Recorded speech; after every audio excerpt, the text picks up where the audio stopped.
Hello students, welcome to WB exam portal. তো আজকে কিন্তু আমরা প্রবাহী তড়িতে সেকেন্ড পার্ট করাচ্ছি। এই ভিডিওটা অ্যাকচুয়ালি আমার কালকে দেওয়ার কথা ছিল, কিন্তু চাই না কিছু টেকনিক্যাল প্রবলেমস আছে যে কারণে ভিডিও রেকর্ড করার পরে ডিলিট হয়ে যাচ্ছে। আগের দিনও তাই হয়েছিল এবং কালকেও তাই হয়েছে অ্যাকচুয়ালি। তো চেঞ্জ করে দেওয়া হয়েছিল টাইম, কিন্তু তৎসত্ত্বেও ওই ডিলিট হওয়ার কারণে আমরা ভিডিওটা ঠিক টাইমে দিতে পারিনি, এবং এটা কালকেও আবার হতে পারে। আমরা জানি না এটা কেন হচ্ছে, সেই প্রবলেমটা খোঁজার চেষ্টা করা হচ্ছে। অটোমেটিক ডিলিট হচ্ছে, ঠিক আছে, সফটওয়্যারের কোনো প্রবলেম বা সামথিং এলসের জন্য, আমরা জানি না। যাই হোক, চলো। তো রোধকে দেখো, আগের দিন আমরা কিন্তু ওহমের সূত্র পড়েছিলাম। সেখানে আমরা কি বলেছিলাম? সেখানে আমরা বলেছিলাম যে ভি কিন্তু সমানুপাতিক হয় কার? তড়িৎ প্রবাহের। যদি টেম্পারেচার কনস্ট্যান্ট থাকে, মনে করে দেখো, ঠিক এক্স্যাক্টলি এই কথাটাই বলেছিলাম, যদি টেম্পারেচার, তাপমাত্রা যদি কনস্ট্যান্ট থাকে, তাহলে ভোল্ট কিন্তু অ্যাম্পিয়ারের কি হয়? সমানুপাতিক হয়। এবার আমরা যদি সমানুপাতিক চিহ্ন তুলে দেই, তাহলে ভি ইকুয়াল টু আমাদের কি আসে? একটা আর চলে আসে, আর ইন্টু আই চলে আসে। যখনই তুমি কোনো সমানুপাতিক চিহ্ন তুলবে, যখনই ধরো সাপোজ এখানে এক্স সমানুপাতিক ওয়াই আছে, তো যদি সমানুপাতিক চিহ্ন তুলে দাও, তাহলে একটা কনস্ট্যান্ট আনতে হয়, যেটা হচ্ছে আমাদের এ। এখানে কনস্ট্যান্ট হলো কি? এ। তার মানে তুমি দেখতে পেলে এই যে আমরা আর এনেছি, আর হচ্ছে একটা কনস্ট্যান্ট, ঠিক আছে। এই যে আমরা একটা আরকে এনেছি এখানে, এই যে আর, এই আর হচ্ছে কিন্তু একটা কনস্ট্যান্ট, ঠিক আছে। এই আর হচ্ছে কিন্তু একটা কি? কনস্ট্যান্ট, ঠিক আছে। তো এই যে ফর্মুলাটা বেরোলো, V equal to R I বা I R, V equal to I R, এই ফর্মুলাটা তোমাদের আমি আগের দিনও বলেছিলাম যে প্লিজ ভালো করে মুখস্থ রাখবেন। এই ফর্মুলার উপর বেস করে প্রচুর প্রশ্ন কিন্তু আসে। আর এরই অ্যাডভান্স রূপ হচ্ছে এইটা। কোনটা? এইটা। এখান থেকেই আসে যে আর ইকুয়াল টু কী হয়? ভি বাই আই হয়ে যায়। ওকে। তো এই যে আর, এই আরকে আমরা কি বলি? রোধ বলি। আরকে আমরা কি বলি? রোধ বলি। দেখো, রোধ শব্দের অর্থ হচ্ছে রোধ করা, বাধা দেওয়া, ঠিক আছে। অর্থাৎ পরিবাহীর সেই ধর্ম যেটা পরিবাহীর মধ্য দিয়ে তড়িৎ প্রবাহকে বাধা প্রদান করে, তাকে আমরা কি বলি? রোধ বলি। তার মানে যদি রোধ বাড়ানো হয় বা রোধকে তুমি বাড়িয়ে দাও, তাহলে কিন্তু তড়িৎ প্রবাহ কমে যাবে বা তার ঘাটতি হবে। কারণ তুমি দেখতেই পাচ্ছ ক্লিয়ারলি, রোধ হচ্ছে তড়িৎ প্রবাহকে বাধা প্রদান করে। তাহলে বাধা যত বেশি হবে, তড়িৎ প্রবাহ তত কম হয়ে যাবে। আর এটাকে কিন্তু এই ম্যাথামেটিক্যাল যে রিপ্রেজেন্টেশন এখানে রয়েছে, সেটা দিয়েও প্রমাণ করা যায়। তুমি দেখতে পাচ্ছ যে রোধ কিন্তু ভি এর সমানুপাতিক। এটা মনে রাখবে, এটা একটা ইম্পর্টেন্ট কি পয়েন্ট, যেটা থেকে রেলওয়েতে প্রশ্ন পড়ে। আর কিন্তু সমানুপাতিক হয় কার? ভোল্টের, মানে ভি এর, ঠিক আছে। আর কিন্তু ভোল্টের সমানুপাতিক হয়, কিন্তু আর কিন্তু ব্যস্তানুপাতিক হয় কার? আই এর, অর্থাৎ তড়িৎ প্রবাহের। এবং সেটা ঠিকও, কারণ তুমি দেখতে পাচ্ছ যে আর যত বাড়বে আই তত কমবে। আই মানে কি? তড়িৎ প্রবাহ। তড়িৎ প্রবাহকে আমরা আই বলে রিপ্রেজেন্ট করি, ঠিক আছে। আর যত বাড়বে আই কিন্তু তত কমে যাবে। তো এই চার পাঁচটা জিনিস দেখো, ছোট্ট একটা লাইন, কিন্তু তার মধ্যে কত তথ্য আছে। তো এই ছোটো ছোটো লাইনগুলো বা ছোটো তথ্যগুলোকে কিন্তু ফিক্সে মনে রাখতে হয়। আরেকটা ইম্পর্টেন্ট প্রশ্ন, মানে প্রশ্ন আসে যদিও, এই লাইনটা খুবই কমন লাইন, সেটা হচ্ছে রোধের একক হচ্ছে ওহম। 1 ওহম ইকুয়াল টু 1 ভোল্ট/1 অ্যাম্পিয়ার। ডেফিনেটলি এই যে রোধ equal to V by I, এটা মনে না রেখে দেখো, এইটা তো এখান থেকে ডিরাইভ হয়েছে, তো ভি ইকুয়াল টু আই আর, এটাকে তুমি মনে রাখতে পারো। অনেকে এটা মনে রাখে, অনেকে এটা মনে রাখে, আমি এটা মনে রাখি, ভি ইকুয়াল টু আই আর বা আর আই, ঠিক আছে। যাই হোক না কেন, ইনটুতে আছে, আগে পরে দিলে কোনো যায় আসে না। তো এখান থেকে এটা আসে যে রোধ equal to volt by ampere, এই যে ভি বাই আই, ঠিক আছে। আই মানেই অ্যাম্পিয়ার, এখানে ক্লিয়ার হয়েছে। তো এই ব্যাপারটাকে পুরোটাকে তোমাকে একটু মনে রাখতে হবে। আশা করি বুঝতে পারলে। এবার তোমাদের আমি দেখাবো যে রোধ কোন কোন বিষয়ের ওপর নির্ভর করে চলে। চলো, 3 নম্বর পয়েন্ট দেখো, রোধ নিচের বিষয়গুলোর উপর নির্ভর করে, যার মধ্যে ফার্স্ট পয়েন্ট হচ্ছে রোধ কিন্তু পরিবাহীর দৈর্ঘ্যের উপর নির্ভর করে, ঠিক আছে। যদি তুমি দৈর্ঘ্যকে কমাও, দেখো এখানে পরিষ্কার লেখা আছে রোধ সমানুপাতিক পরিবাহীর দৈর্ঘ্য, মানে যদি তুমি পরিবাহীর দৈর্ঘ্যকে কমাও, তাহলে রোধও কমে যাবে। আর যদি তুমি পরিবাহীর দৈর্ঘ্যকে বাড়াও, তাহলে রোধও বেড়ে যাবে। এক্স্যাক্টলি এই পয়েন্টটাই এখানে লেখা আছে, ঠিক আছে। চলো নেক্সট আমরা 2 নম্বর যে কি পয়েন্ট আছে সেখানে যাব। 3 নম্বর কি পয়েন্টের সঙ্গে যুক্ত পরবর্তী পয়েন্টগুলো। 2 নম্বর পয়েন্ট হচ্ছে রোধ কিন্তু ক্ষেত্রফলেরও ব্যস্তানুপাতিক হয়। দেখো আমরা অঙ্কে 1 বাই মানি সেটাকে ব্যস্তানুপাতিক ধরি, ঠিক আছে। রোধ কিন্তু ক্ষেত্রফলের ব্যস্তানুপাতিক হয়, ক্ষেত্রফল of cross section of the wire, ঠিক আছে। ক্ষেত্রফল অফ মানে area of cross section of the wire, ঠিক আছে। Cross section of the wire, of the wire. এই তুমি একটা জিনিস বলো তো, এ একটা সরু তার আছে সাপোজ ধরো, আর এ একটা মোটা তার আছে। এটা ইম্পর্টেন্ট প্রশ্ন, এলে দেয় অনেক সময়। বলো কোন তারটার রোধ বেশি হবে? সরুটার রোধ বেশি হবে নাকি মোটাটার রোধ বেশি হবে? ভালো করে বুঝবে, সরু রোধ বেশি হবে নাকি মোটা রোধ বেশি হবে। তুমি ভালো করেই দেখো যে ক্ষেত্রফল, এইখানে কিন্তু এটা একটা ইম্পর্টেন্ট পয়েন্ট। যেমন দেখতে পাচ্ছি এই দুটো পয়েন্ট অ্যাকচুয়ালি রিলেটেড একে অপরের সাথে, ভীষণভাবে রিলেটেড, ক্ষেত্রফল আর ব্যাস। সরুটার ক্ষেত্রে তুমি দেখতে পাচ্ছ, দেখো ব্যাস দিয়েও এটাকে বোঝানো যায় 1 বাই ব্যাসের স্কোয়ার। এটা মনে রাখবে, রোধ কিন্তু ব্যাসের স্কোয়ারের সাথে ব্যাসানুপাতিক সম্পর্কে থাকে, ক্ষেত্রফলের সাথে নর্মালি ব্যাসানুপাতিক সম্পর্কে থাকে, আর ব্যাসের স্কোয়ারের সাথে কিন্তু ব্যাসানুপাতিক সম্পর্কে থাকে। 1 বাই মানে ব্যস্ত, ঠিক আছে, এটাও ব্যস্ত বিজি, এটাও ব্যস্ত, অ্যাকচুয়ালি ইনডাইরেক্টলি প্রপোর্শনাল বলা হয়, এটা কিন্তু সমানুপাতিক, কারণ এখানে 1 বাই নেই, দেখতে পাচ্ছ এখানে 1 বাই নেই। ক্লিয়ার হলো? এই কিছু কিছু পয়েন্টকে তোমাকে মনে রাখতে হবে। তো যেটা বলছিলাম, সরুটাই হবে নাকি মোটাটাই হবে, কোনটায় রোধ বেশি হবে? তুমি দেখো সরুটাতে তুমি দেখতে পাচ্ছ ব্যাস কম, আর মোটাটায় তুমি দেখতে পাচ্ছ ব্যাস বেশি। যেটাতে ব্যাস কম সেটাতে রোধ কী হবে? বেশি হবে। যেটাতে ব্যাস কম সেটাতে রোধ কী হবে? বেশি হবে। কারণ ব্যাসের সঙ্গে রোধের সম্পর্ক কি? ব্যাসানুপাতিক, মানে ব্যাস বাড়লে রোধ কী হবে? কমে যাবে, আর ব্যাস কমলে রোধ কী হবে? বেড়ে যাবে। সাধারণভাবে ব্যাসের স্কোয়ারটা তো আছেই, আর এক্ষেত্রে তুমি দেখতে পাচ্ছ ব্যাস বেশি, তো রোধ আমাদের কী হবে? কমে যাবে। তো এখানে আর বেশি হবে, এখানে আর কম হবে। ঠিক আছে, এই সমস্ত জিনিসগুলো মনে রাখতে হয়। আরও ভালো করে তোমাদের নেক্সট দিন বোঝাবো যখন আমি ডায়াগ্রাম বেসড প্রশ্ন করাবো। এবার ডায়াগ্রাম বেসড প্রশ্ন শুনি অনেকে মনে হচ্ছে স্যার ডায়াগ্রাম বেসড প্রশ্ন এলে পড়ে না। আজকে দেখবে কত কত ডায়াগ্রাম বেসড প্রশ্ন এলে পড়েছে, আর নেক্সট দিন আমি আরও আনবো। ঠিক আছে, ইউথের বইও আছে, আমার কাছে এনসিইআরটিতে প্রচুর ডায়াগ্রাম আছে, মানে ইউথের বইয়ে হয়তো 5-6টা আছে, আর এনসিইআরটিতে ভুড়ি ভুড়ি রয়েছে। ঠিক আছে, সেগুলোও দেবো। আচ্ছা, পরেরটা দেখো, রোধ কিন্তু টেম্পারেচারের সঙ্গে সমানুপাতিক সম্পর্কে থাকে। টেম্পারেচার মানে কি? উষ্ণতা। ঠিক আছে, উষ্ণতা যত বাড়বে রোধ তত বাড়বে, উষ্ণতা যত কমবে রোধ তত কমবে। ঠিক আছে, মনে রাখবে সুপার কন্ডাক্টর বলে একটা কথা হয়, অর্থাৎ ক্রিটিক্যাল টেম্পারেচারের নিচে যখন কোনো ধাতুর টেম্পারেচার কমে যায়, তাপমাত্রা নেমে যায়, মানে অত্যন্ত কম যখন তাপমাত্রা হয়, তখন যদি কোনো ধাতুকে যদি লিকুইড নাইট্রোজেনে তুমি ডুবিয়ে রাখো, তাহলে কি হয়? তার তাপমাত্রা অত্যন্ত কমে যায়। যখন একটা তাপমাত্রার নিচে যখন চলে যায়, যেটাকে আমরা ক্রিটিক্যাল টেম্পারেচার বলি, তার নিচে যখন চলে যায় তখন তার রোধ শূন্য হয়ে যায়, আর ওই অবস্থায় ধাতুটার মধ্যে যে তড়িৎ পরিবহন ক্ষমতা সেটা মারাত্মক বেড়ে যায়, এবং এই ধরনের ধাতুকে আমরা কি বলি? সুপার কন্ডাক্টর বলি। কি বলি? Super conductor. ঠিক আছে, তো এই ধরনের ইম্পর্ট্যান্ট যে তথ্যগুলো দিচ্ছে এগুলো ইম্পর্ট্যান্ট, মনে রাখতে হবে। ওকে, অ্যাকচুয়ালি আমার মধ্যে একটা ভয় কাজ করছে যে ভিডিওটা না ডিলিট হয়ে যায়, তো this is the important point. এটা আমাদের যে সিস্টেম রয়েছে তাতেই কোনো সমস্যা আছে, তো এই চিন্তাটা বারবার মাথায় আসছে। যাই হোক, চলো, তো আমাদের এখানে এই তিনটে যে কি পয়েন্ট বললাম, এই ওয়ান তো ওপাশে বলেছি, 2, 3, আচ্ছা এটা আমাদের 4 হবে, রিয়েলি সরি, এটা আমাদের 4 নম্বর পয়েন্ট হবে। তো এই 4 নম্বর পয়েন্ট, যে 4টে পয়েন্ট আমি বললাম, এই 4টে পয়েন্টকে মাথায় রেখো, প্রচণ্ড প্রশ্ন কিন্তু রেলের থেকে আসে। ঠিক আছে, এবার আমরা আলোচনা করব রোধ থেকে কীভাবে রোধাঙ্কে যাওয়া যায়। চলো, রোধ আর রোধাঙ্ক কিন্তু দুটো ডিফারেন্ট জিনিস, দুটো আলাদা জিনিস। চলো, রোধাঙ্ক, দেখো একটা জিনিস বলি, রোধাঙ্ক হচ্ছে রোধের সঙ্গে রিলেটেড তো বটে, কিন্তু সামান্য আলাদা। ঠিক আছে, আমরা একটু আগে দেখলাম যে রোধ কিন্তু লেন্থের সঙ্গে সমানুপাতিক, মানে দৈর্ঘ্য, আর আমরা কি দেখলাম? রোধ কিন্তু এরিয়ার সঙ্গে ব্যাসানুপাতিক সম্পর্কে থাকে। এই দুটো পয়েন্টকে আমি যদি এক জায়গায় আনি, আমি কি দেখতে পাচ্ছি? যে রোধ সমানুপাতিক হবে লেন্থ বাই এরিয়ার। ঠিক আছে, তাই না? লেন্থ বাই এরিয়া, এই যে 1 বাই এরিয়া, সেখানে আমি লেন্থ লিখলাম 1-এর জায়গায়, তাহলে এইটা হয়ে গেল। এবার এখান থেকে যদি আমি এই প্রপোর্শনালিটি চিহ্নকে হাটিয়ে দিই, মানে তুলে দিই বা রিমুভ করে দিই, তাহলে আমার কী আসবে? আমার আসবে এই প্রপোর্শনালিটি চিহ্ন উঠে গেলে আমার এখানে কী আসবে? ইকুয়াল টু আসবে, এবং একটা কনস্ট্যান্ট আসবে। সেই কনস্ট্যান্টকে আমি বলছি রোধাঙ্ক। এটাকে রো দিয়ে ডিনোট করা হয়, যদি আমি রোটও লিখছি না। ঠিক আছে, রোধাঙ্ক। ওকে, তো রোধাঙ্ক ইন্টু এল বাই এ এখানে আছে তোমার। ঠিক আছে, ক্লিয়ার হলো? তো আমি যদি এখান থেকে রোধাঙ্ক বার করতে চাই, তাহলে আমি কী পাবো? আমি পাবো R into area, A for area, এটা কিন্তু এরিয়া। ঠিক আছে, এ ফর এরিয়া, এরিয়া মানে ক্ষেত্রফল। ঠিক আছে, বাই তোমাদের কী হবে? এল, এটা এরিয়া। এইটা ইকুয়াল টু আমি কী পেয়ে যাবো? রোধাঙ্ক। তো রোধাঙ্ক is nothing but R into area divided by length. ঠিক আছে, আর ইন্টু এরিয়াকে যখন আমি লেন্থ দিয়ে ডিভাইড করি তখন আমি রোধাঙ্ক পাবো। এবার একটা জিনিস দেখো, এসআই পদ্ধতি এরিয়ার একক কী হয়? মিটার স্কোয়ার হয়, আর লেন্থের একক কী হয়? মিটার হয়। তার মানে আমরা যদি আর M S square by M লিখি এবং এম দিয়ে যদি এটাকে কেটে কুটে দেই, তাহলে আমরা কী দেখতে পাচ্ছি? আর এম থাকছে। আর মানে হচ্ছে রোধ, এম মানে হচ্ছে মিটার।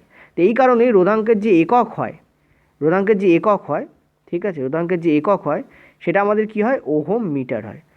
রোধের একক হচ্ছে ওহম, আর মিটার হচ্ছে লেন্থের একক। ঠিক আছে, মিটার, ওহম মিটার। এইটা হচ্ছে ইম্পর্টেন্ট কি পয়েন্ট, যেটা পরীক্ষায় পড়ে। রোধাঙ্ক না রোধ, ওহম মিটার নাকি ওহম, এই দুটোর মধ্যে গোলায়, এগুলো তোমরা মনে রাখবে। এবার একটা জিনিস বলি, রোধাঙ্ক কিন্তু মেনলি দুটো বিষয়ের ওপর ডিপেন্ড করে চলে। এক হচ্ছে তাপমাত্রা, টেম্পারেচার, ঠিক আছে, তাপমাত্রা। দুই, সেটা হচ্ছে পদার্থের ধরন, ঠিক আছে, nature of the material of the object, পদার্থের ধরন, ঠিক আছে। দুই কি? পদার্থের ধরন। মনে রাখবে যত তুমি ধাতব পদার্থর দিকে যাবে তত তোমার রোধাঙ্ক কমতে থাকবে। ধাতুদের রোধাঙ্ক ভীষণ কম হয়, ঠিক আছে। অপরপক্ষে অধাতুদের রোধাঙ্ক অনেক বেশি হয়, ঠিক আছে। অধাতুদের রোধাঙ্ক কী হয়? অনেক বেশি হয়। যেমন তুমি যদি প্লাস্টিক বলো, প্লাস্টিকের রোধাঙ্ক খুব বেশি হবে, কারণ প্লাস্টিক একটা অধাতু। যেমন তুমি যদি ডায়মন্ড বলো, ডায়মন্ডের রোধাঙ্ক বেশি হবে। কেন? ডায়মন্ড একটা অধাতু, ডায়মন্ড কার্বন দিয়ে তৈরি, কার্বন একটা অধাতু, সেই জন্য ডায়মন্ডও অধাতু হবে, ঠিক আছে। আচ্ছা, ধাতু বলতে কি? যেমন তোমরা জানো যে রূপো, রূপা, এগুলো তোমাদের, আচ্ছা এগুলো না আমি এখানে ডিসকাস করছি না, এগুলো তোমাদের কোশ্চেন্সে ডিসকাস করবো, আরও বেটার বুঝতে পারবে। তবু বলে দিই, যখন স্টার্ট করেছি, রূপা হচ্ছে এমন একটা ধাতু যার রোধাঙ্ক অত্যন্ত কম, ওই জন্য রূপো সব থেকে বেশি সুপরিবাহী ধাতু হচ্ছে রূপো। যদি তুমি বলো সুপরিবাহী ধাতু কি, সেটা হচ্ছে রূপো। মানে সব থেকে বেশি বলতে রূপো, তামা, অ্যালুমিনিয়াম, এই তিনটের মধ্যে কোনটা সব থেকে বেশি? খুব গোলা এবং পরীক্ষায় প্রশ্ন দেয়, তিনটেকে দিয়ে দেবে, দিয়ে বলবে কোনটার তড়িৎ প্রবাহী ক্ষমতা, কোনটার তড়িৎ পরিবাহী ক্ষমতা সব থেকে বেশি, বা কোনটা রোধাঙ্ক সব থেকে কম। রোধাঙ্ক কম হলে তড়িৎ পরিবহন ক্ষমতা বাড়বে, কারণ রোধাঙ্ক রোধের সঙ্গে যুক্ত। দেখো এইখান থেকে আমি আরেকটা জিনিসও পাচ্ছি, আমি কি পাচ্ছি? আমি যেটা পাচ্ছি সেটা হচ্ছে রোধাঙ্ক কিন্তু সমানুপাতিক সম্পর্কে রয়েছে আর এর, এখান থেকে আমি এটাও পাই। তার মানে রোধ যত বাড়বে রোধাঙ্ক কিন্তু তত বাড়বে। এটা একটা ইম্পর্টেন্ট কি পয়েন্ট। ক্লিয়ার হলো আশা করি? তো দেখো এত কিছু বিষয় আমরা কিন্তু এখান থেকে আলোচনা করতে পারি যদি এইটুকু বুঝে থাকো। আর ধাতুর ক্ষেত্রে আমি লিখে দিচ্ছি রূপা, ঠিক আছে। রূপা হচ্ছে, রূপো, তামা এবং অ্যালুমিনিয়ামের মধ্যে রূপা হচ্ছে সবথেকে বেশি তড়িৎ সুপরিবাহী, ঠিক আছে। যদি এইটুকু বুঝে থাকো, চলো এবার আমরা প্রশ্নে যাব, প্রশ্ন থেকে আলোচনা করব, আস্তে আস্তে তোমরা বুঝতে পারবে। আর নেক্সট দিন আমি যখন ডায়াগ্রাম নিয়ে আলোচনা করব, ওখানে আমি তোমাদের সার্কিটিংটা ভালো করে বোঝাবো, সিরিজ সার্কিটিং কী, প্যারালাল সার্কিটিং কী। আজকেও প্রশ্ন আছে প্রচুর, সেগুলোও তোমাদের যতটা পারো প্রশ্ন দিয়ে বোঝো। আর পরের দিন আমি তোমাদের থিওরি যখন আলোচনা করবো তখন ওটা বুঝিয়ে দেবো, আর পরের দিন আমাদের লাস্ট পার্ট দাঁড়াবে। আচ্ছা, আমাদের যে প্রথম প্রশ্ন আছে সেটা দেখো, নিচের কোনটির সাথে তড়িৎ প্রবাহের সম্পর্ক ব্যস্তানুপাতিক? পয়েন্ট টু বি নোটেড, এখানে বলেছে তড়িৎ প্রবাহের সাথে সম্পর্ক কি? ব্যস্তানুপাতিক। তুমি ভালো করে দেখো, তড়িৎ প্রবাহকে আমরা কী দিয়ে ডিনোট করি? আই দিয়ে ডিনোট করি, ঠিক আছে। রোধকে আমরা কী দিয়ে ডিনোট করি? আর দিয়ে ডিনোট করি। বিভবকে আমরা কী দিয়ে ডিনোট করি? ভি দিয়ে ডিনোট করি। তড়িৎ আবেশকে আমরা সি দিয়ে ডিনোট করি। সব কটা আমি লিখে দিলাম, যখন আমি রিলেশন লিখবো তোমাদের যাতে সুবিধা হয় বুঝতে, সেই জন্য, ঠিক আছে। এবার দেখো, আমরা ওহমের, ঠিক আছে, ওহমের সূত্র নিয়ে আগের দিন আলোচনা করেছি আমি, ওহমের সূত্র, ঠিক আছে। ওহমের সূত্র থেকে আমি কি জানতে পারি? আমি জানতে পারি যে ভি ইকুইভ্যালেন্ট হয় আই এর, অর্থাৎ বিভব পার্থক্য সেটা সমানুপাতিক হয় কি? ওই পরিবাহীর মধ্য দিয়ে যে তড়িৎ প্রবাহিত হচ্ছে তার, ঠিক আছে। তো ভি সমানুপাতিক হয় আই এর। এখান থেকে আমরা কি দেখতে পাচ্ছি? সমানুপাতিক চিহ্ন যদি তুলে দিই তাহলে একটা কনস্ট্যান্ট অফ প্রপোর্শনালিটি লাগবে, সেটা হচ্ছে আর। এই আর কি আমরা কি বলি? রোধ বলি। এটা তোমাদের কিন্তু আমি আগের দিন বুঝিয়েছি, এগুলো সব মনে রাখতে হবে তোমাদেরকে, সেগুলো কিন্তু তোমাদেরকে মনে রাখতে হবে। তো এখান থেকে আমি দেখতে পাচ্ছি যদি আই এর ভ্যালু বার করি, আমি কি দেখতে পাচ্ছি?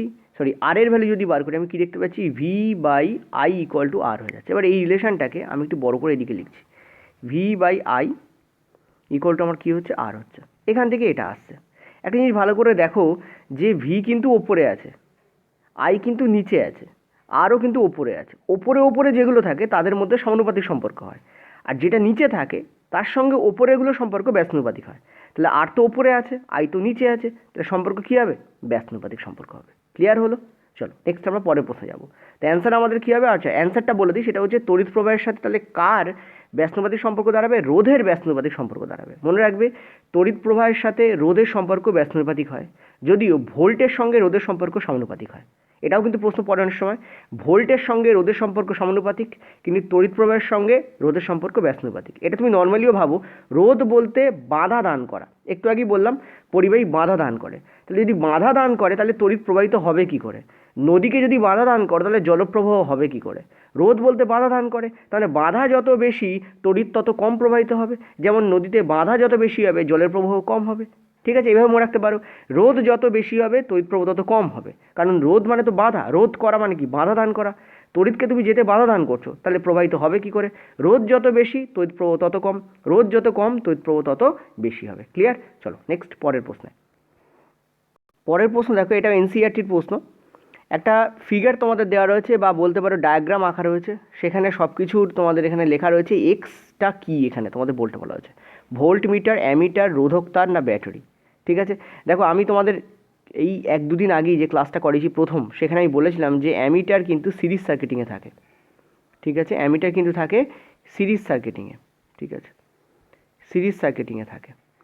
আর ভোল্ট থাকে কিন্তু ভোল্ট মিটার, যেটা ভোল্ট মিটার সেটা কিন্তু তোমাদের থাকে প্যারালাল সার্কিটিংয়ে, ঠিক আছে, প্যারালাল। তুমি দেখতে পাচ্ছ এই যে দাগ গেছে, এই দাগের সঙ্গে এইটা, ধরো এটাকে একটা দাগ মনে করে নাও যদি, তাহলে এই দাগের সঙ্গে এটা কী হয়েছে, প্যারালালই আছে, মানে সমান্তরালভাবে আছে, এই যে দেখতে পাচ্ছ। তার মানে এখানে আমাদের ভোল্ট মিটার কাজ করবে, ঠিক আছে, কারণ ভোল্ট মিটার প্যারালাল বা সমান্তরালভাবে থাকে। তাহলে অ্যান্সার আমাদের কোনটা হবে, volt metre will be the correct answer, ঠিক আছে। অ্যামিটার কী হয়, দেখো অ্যামিটার কি একটা লাইন আছে, তার মাঝখানে একটা অ্যামিটার লাগিয়ে দেওয়া হয়, তারপর আরেকটা লাইন ওর সঙ্গে যোগ করে দেওয়া হয়, এদিকে থাকে প্লাস, এদিকে থাকে মাইনাস, তুমি সেটাই দেখতে পাচ্ছ এখানে আছে, এটাকে অ্যামিটার লেখা আছে এবং মাঝখানে আমাদের এ লেখা থাকে, ঠিক আছে, পরিষ্কারভাবে। তো এখানে দেখো তুমি সেটাই করা রয়েছে। তো অ্যামিটার কিন্তু সিরিজ সার্কিটিংয়ে থাকে, এটাকে বলা হয় সিরিজ সার্কিটিং। কিন্তু যখন যে লাইনটা দিয়ে আমরা যাচ্ছি তার উপরে একটা লাইন থাকবে, এরকমভাবে তুমি মনে রাখতে পারো, যদি এইভাবে হয় না, বাট তুমি এইভাবে মনে রাখতে পারো। নর্মাল ডায়াগ্রামটাকে এইভাবেই আঁকা, যে মেন লাইন আছে তার উপরে একটা লাইন এঁকে দিয়ে সেখানে আমরা ভোল্ট মিটার প্লেস করতে পারি, ঠিক আছে। তো অ্যান্সার আমাদের কী হবে, অ্যামিটার হবে সিরিজ সার্কিটিংয়ে, ভোল্ট মিটার হবে আমাদের প্যারালাল সার্কিটিংয়ে লাগানো হয়। তাহলে এখানে এক্সের ভ্যালু আমাদের, মানে এক্স বলতে আমরা কি বুঝবো, ভোল্ট মিটারকে বুঝবো, ঠিক আছে, যেহেতু এটা প্যারালাল সার্কিটিংয়ে আছে। ওকে, চলো নেক্সট পরের প্রশ্ন।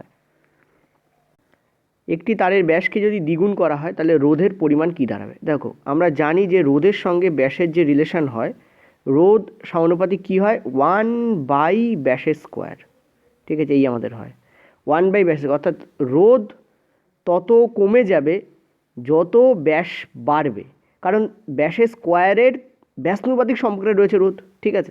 এখানে বলেছে দ্বিগুণ করা হয়েছে, ঠিক আছে। ব্যাস যদি দ্বিগুণ করা হয়, ভালো করে বোঝো, ব্যাস আগে ছিল এক্স, এখন ব্যাস হয়ে গেছে 2x, এখন ব্যাস হয়ে গেছে কি 2x। তাহলে রোধ আগে কি ছিল, ব্যাস যদি এই হয়, রোধ তাহলে কি ছিল, 1/x² ছিল, এখন রোধ কি হয়ে যাবে, 1/2x² হয়ে যাবে, ঠিক আছে। তার মানে এখন রোধ হয়ে যাবে 1/4x, ঠিক আছে, এখন রোধ হয়ে যাবে কি 1/4x। তাহলে তুমি ভালো করে দেখো, আগে যদি 1/4x² অ্যাকচুয়ালি, ঠিক আছে, আগে যেহেতু 1/x² ছিল, এখন হয়ে যাচ্ছে 1/4 অফ x²। তার মানে তুমি ক্লিয়ারলি, মানে 1/4 অফ 1/x², তার মানে তুমি ক্লিয়ারলি দেখতে পাচ্ছ রোধ কমছে, 1 মানে কমে যাচ্ছে, 1 কথার অর্থই হচ্ছে কমে যাওয়া, ঠিক আছে, কমে যাচ্ছে এবং 1/4 হয়ে যাচ্ছে। তো এখানে বলেছে রোধ কী হবে, তুমি দেখতে পাচ্ছ ক্লিয়ারলি 1/4 হয়ে যাবে, ঠিক আছে, this is the correct answer. তুমি এমনি মনে রাখবে। এবার এটা তো তোমাদের নিউমেরিক্যাল ভ্যালু দিয়ে এক্সপ্লেনেশন করে দেখালাম, এবার আমি তোমাদের একটা শর্টকাট বলে দিই, এত করার দরকার নেই, ঠিক আছে, পরীক্ষার সময় এত করবে না। এই শর্টকাটটা কি, এই সম্পর্কটাকে ফার্স্ট একটু মাথায় রাখো, তাহলে তোমার সুবিধা হবে। ব্যাস যত গুণ হবে, ভালো করে বুঝবে, ব্যাস যত গুণ হবে রোধ তার স্কোয়ারে কমে যাবে, ঠিক আছে, ব্যাস যত গুণ হবে রোধ তার স্কোয়ারে কমে যাবে।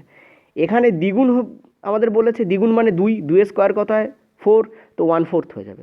যদি 3 গুণ হতো, 3 স্কোয়ার কত 9, তো 1/9 হয়ে যেত, ঠিক আছে। যদি বলতো 6 গুণ, তাহলে 6 স্কোয়ার কত 36, 136 হয়ে যেত, ঠিক আছে, ভালো করে বোঝো। এখানে 2 বলেছে, 2 বললে হয়ে যাবে 1/4, কারণ 2-এর স্কোয়ার হচ্ছে 4, আর 1/4 কেন আমরা বলি, কারণ 1 মানে কমে যাওয়া। 3 হলে আমরা কী করতো, 1/9 করে দিতাম। যদি এটা 6 বলতো আমরা কী করতাম, 136 করে দিতাম, ঠিক আছে। এইভাবে এগোবে, এইটা হচ্ছে আমাদের ব্যাস, ওকে, এইটা হচ্ছে আমাদের রোধ, ক্লিয়ার। এই ফরম্যাটে এগিয়ে যায়, এটা ব্যাপারটা বোঝা গেল। তো এখানে কী হবে, 1/4 হয়ে যাবে, এই শর্টকাটটা তুমি মনে রাখতে পারো। চলো নেক্সট পরের প্রশ্ন। পরের প্রশ্ন দেখো, তামার তারের রোধ হচ্ছে 1 ওহম, তাহলে ওই একই পরিমাণ নাইক্রোম তারের রোধ কত হবে। তোমাদের এটা মনে রাখতে হবে, এটা এনসিইআরটি প্রশ্ন, ডিরেক্টলি মনে রাখবে, তামার তারের রোধ যেটা হয় তার প্রায় 60 গুণ হয় নাইক্রোম তারের রোধ। এটা ডিরেক্টলি এনসিইআরটিতে দেওয়া আছে, এবং এনসিইআরটিতে ওই লাইনটা দিয়ে প্রশ্ন আছে, মানে একটা প্যারা করে লেখা আছে, ছোটো করে একটা প্যারা লেখা আছে।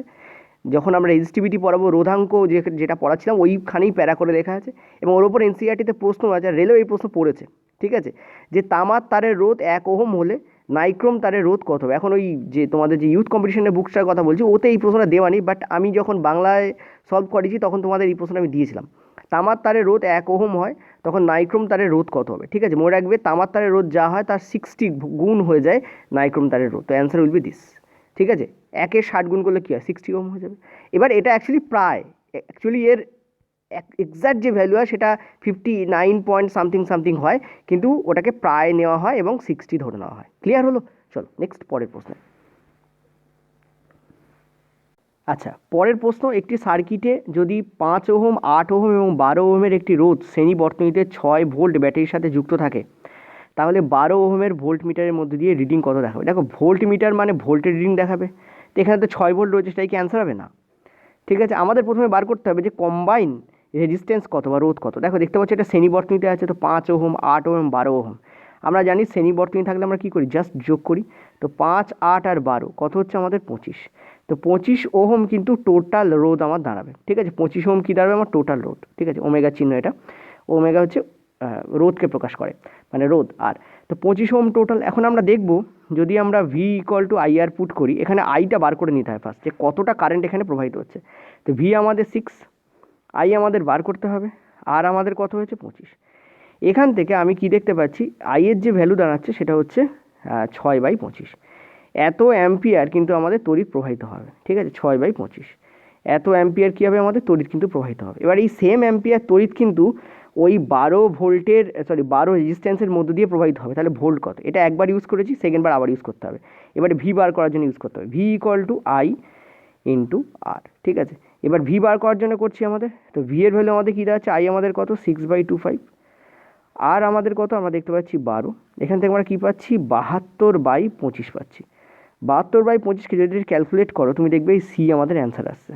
এটা কি করে বুঝলাম, দেখো 75 হলে তো 3-এই হয়ে যেত, যদি উপরটা 72 নয় 75 হতো তো 3-এ হয়ে যেত, কিন্তু 72 আছে, তো সামথিং কম হবে 3-এর থেকে। 3-এর থেকে কম মানে কি, এত ভোল্টই আমাদের অ্যান্সার হবে। This is the correct answer. অর্থাৎ এই ফর্মুলাটাকে আমার প্রথমবার ইউজ করলাম, দ্বিতীয়বার ইউজ করলাম। ঠিক আছে, দেখো দুবার কেন ইউজ করতে হচ্ছে তোমাদের মনে রাখতে হবে, এখানে কিন্তু আমাদের কারেন্ট দেওয়া নেই, মানে আই এর ভ্যালু দেওয়া নেই। আই যদি না পাই তাহলে আমরা এই 12 ওহমের মধ্যে দিয়ে কতটা তড়িৎ প্রবাহিত হচ্ছে সেটা আমরা বুঝতে পারবো না। ঠিক আছে, মনে রাখবে সিরিজ সার্কিটিংয়ে একই অ্যাম্পিয়ার তড়িৎ কিন্তু সব কটার মধ্য দিয়ে প্রবাহিত হয়, এবং সেক্ষেত্রে কিন্তু ভোল্ট আলাদা হয়ে যায়। এই ভোল্ট কিন্তু 6 ভোল্ট যেটা আছে সেটা কিন্তু সব কটার ক্ষেত্রে নয়। যেমন দেখো 12 ওহমের ক্ষেত্রে কিন্তু এই 6 ভোল্ট থেকে 2.88 ভোল্ট বেরিয়ে গেল। এখন যদি বলা হয় তোমাদের এক থেকে 8টা প্রশ্ন কী আসতে পারে বলে দিই, সেটা হচ্ছে 2.88 ভোল্ট তো 12 ওহমের মধ্য দিয়ে যাচ্ছে, তাহলে 5 ওহম এবং 8 ওহমের মধ্য দিয়ে টোটাল কম্বাইন্ড তোমাদের ভোল্ট কত হবে? কী হবে, টোটাল তো 6 ভোল্ট, তার থেকে এটাকে বিয়োগ করে দিতে হবে। কেন? কারণ দেখো 12 ওহমের মধ্যে যদি এই যায় তাহলে বাকি পার্টটা 6 ভোল্টের থেকে এই দুটোর মধ্য দিয়েই যাবে।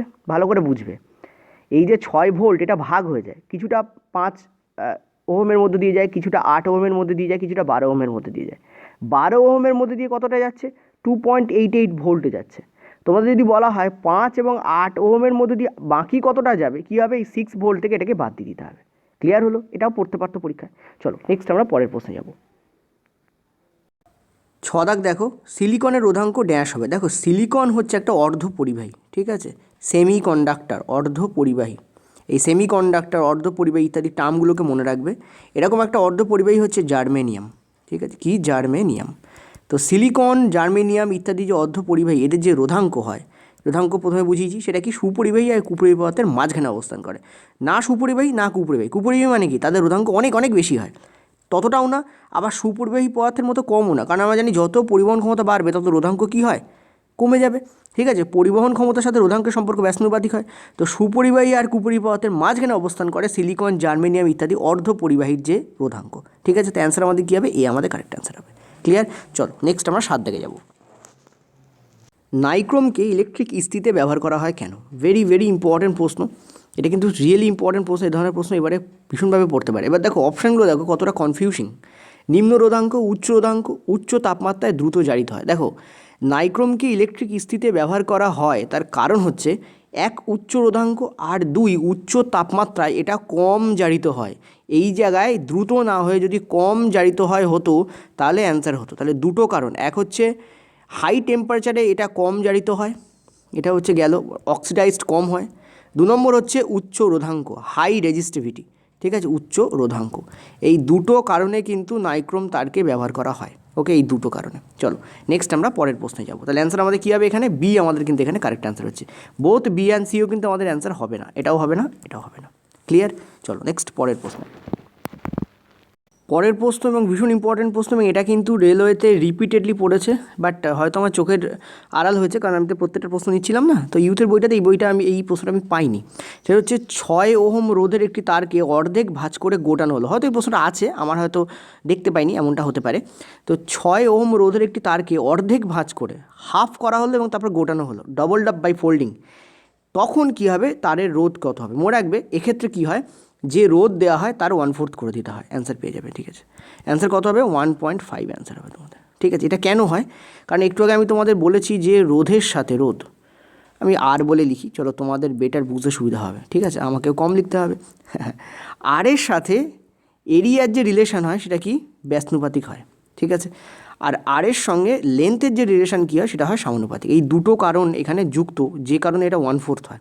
ঠিক আছে, অর্থাৎ তুমি যখনই দুটো, ধরো একটা তার আছে, এই পুরো একটা তার আছে, সাপোজ ধরো এই পুরো একটা তার আছে, ওকে, একে যখন তুমি ডবল আপ করছো তখন কি হচ্ছে, তারটা এরকম ভাঁজ হয়ে যাচ্ছে, তারটা কী হচ্ছে, এরকম ভাঁজ হয়ে যাচ্ছে। ঠিক আছে, এই তারটাকে, সাপোজ ধরো এই তারটাকে তুমি যদি ভাঁজ করে দাও তাহলে কী হচ্ছে, লেন্থ হাফ হয়ে যাচ্ছে।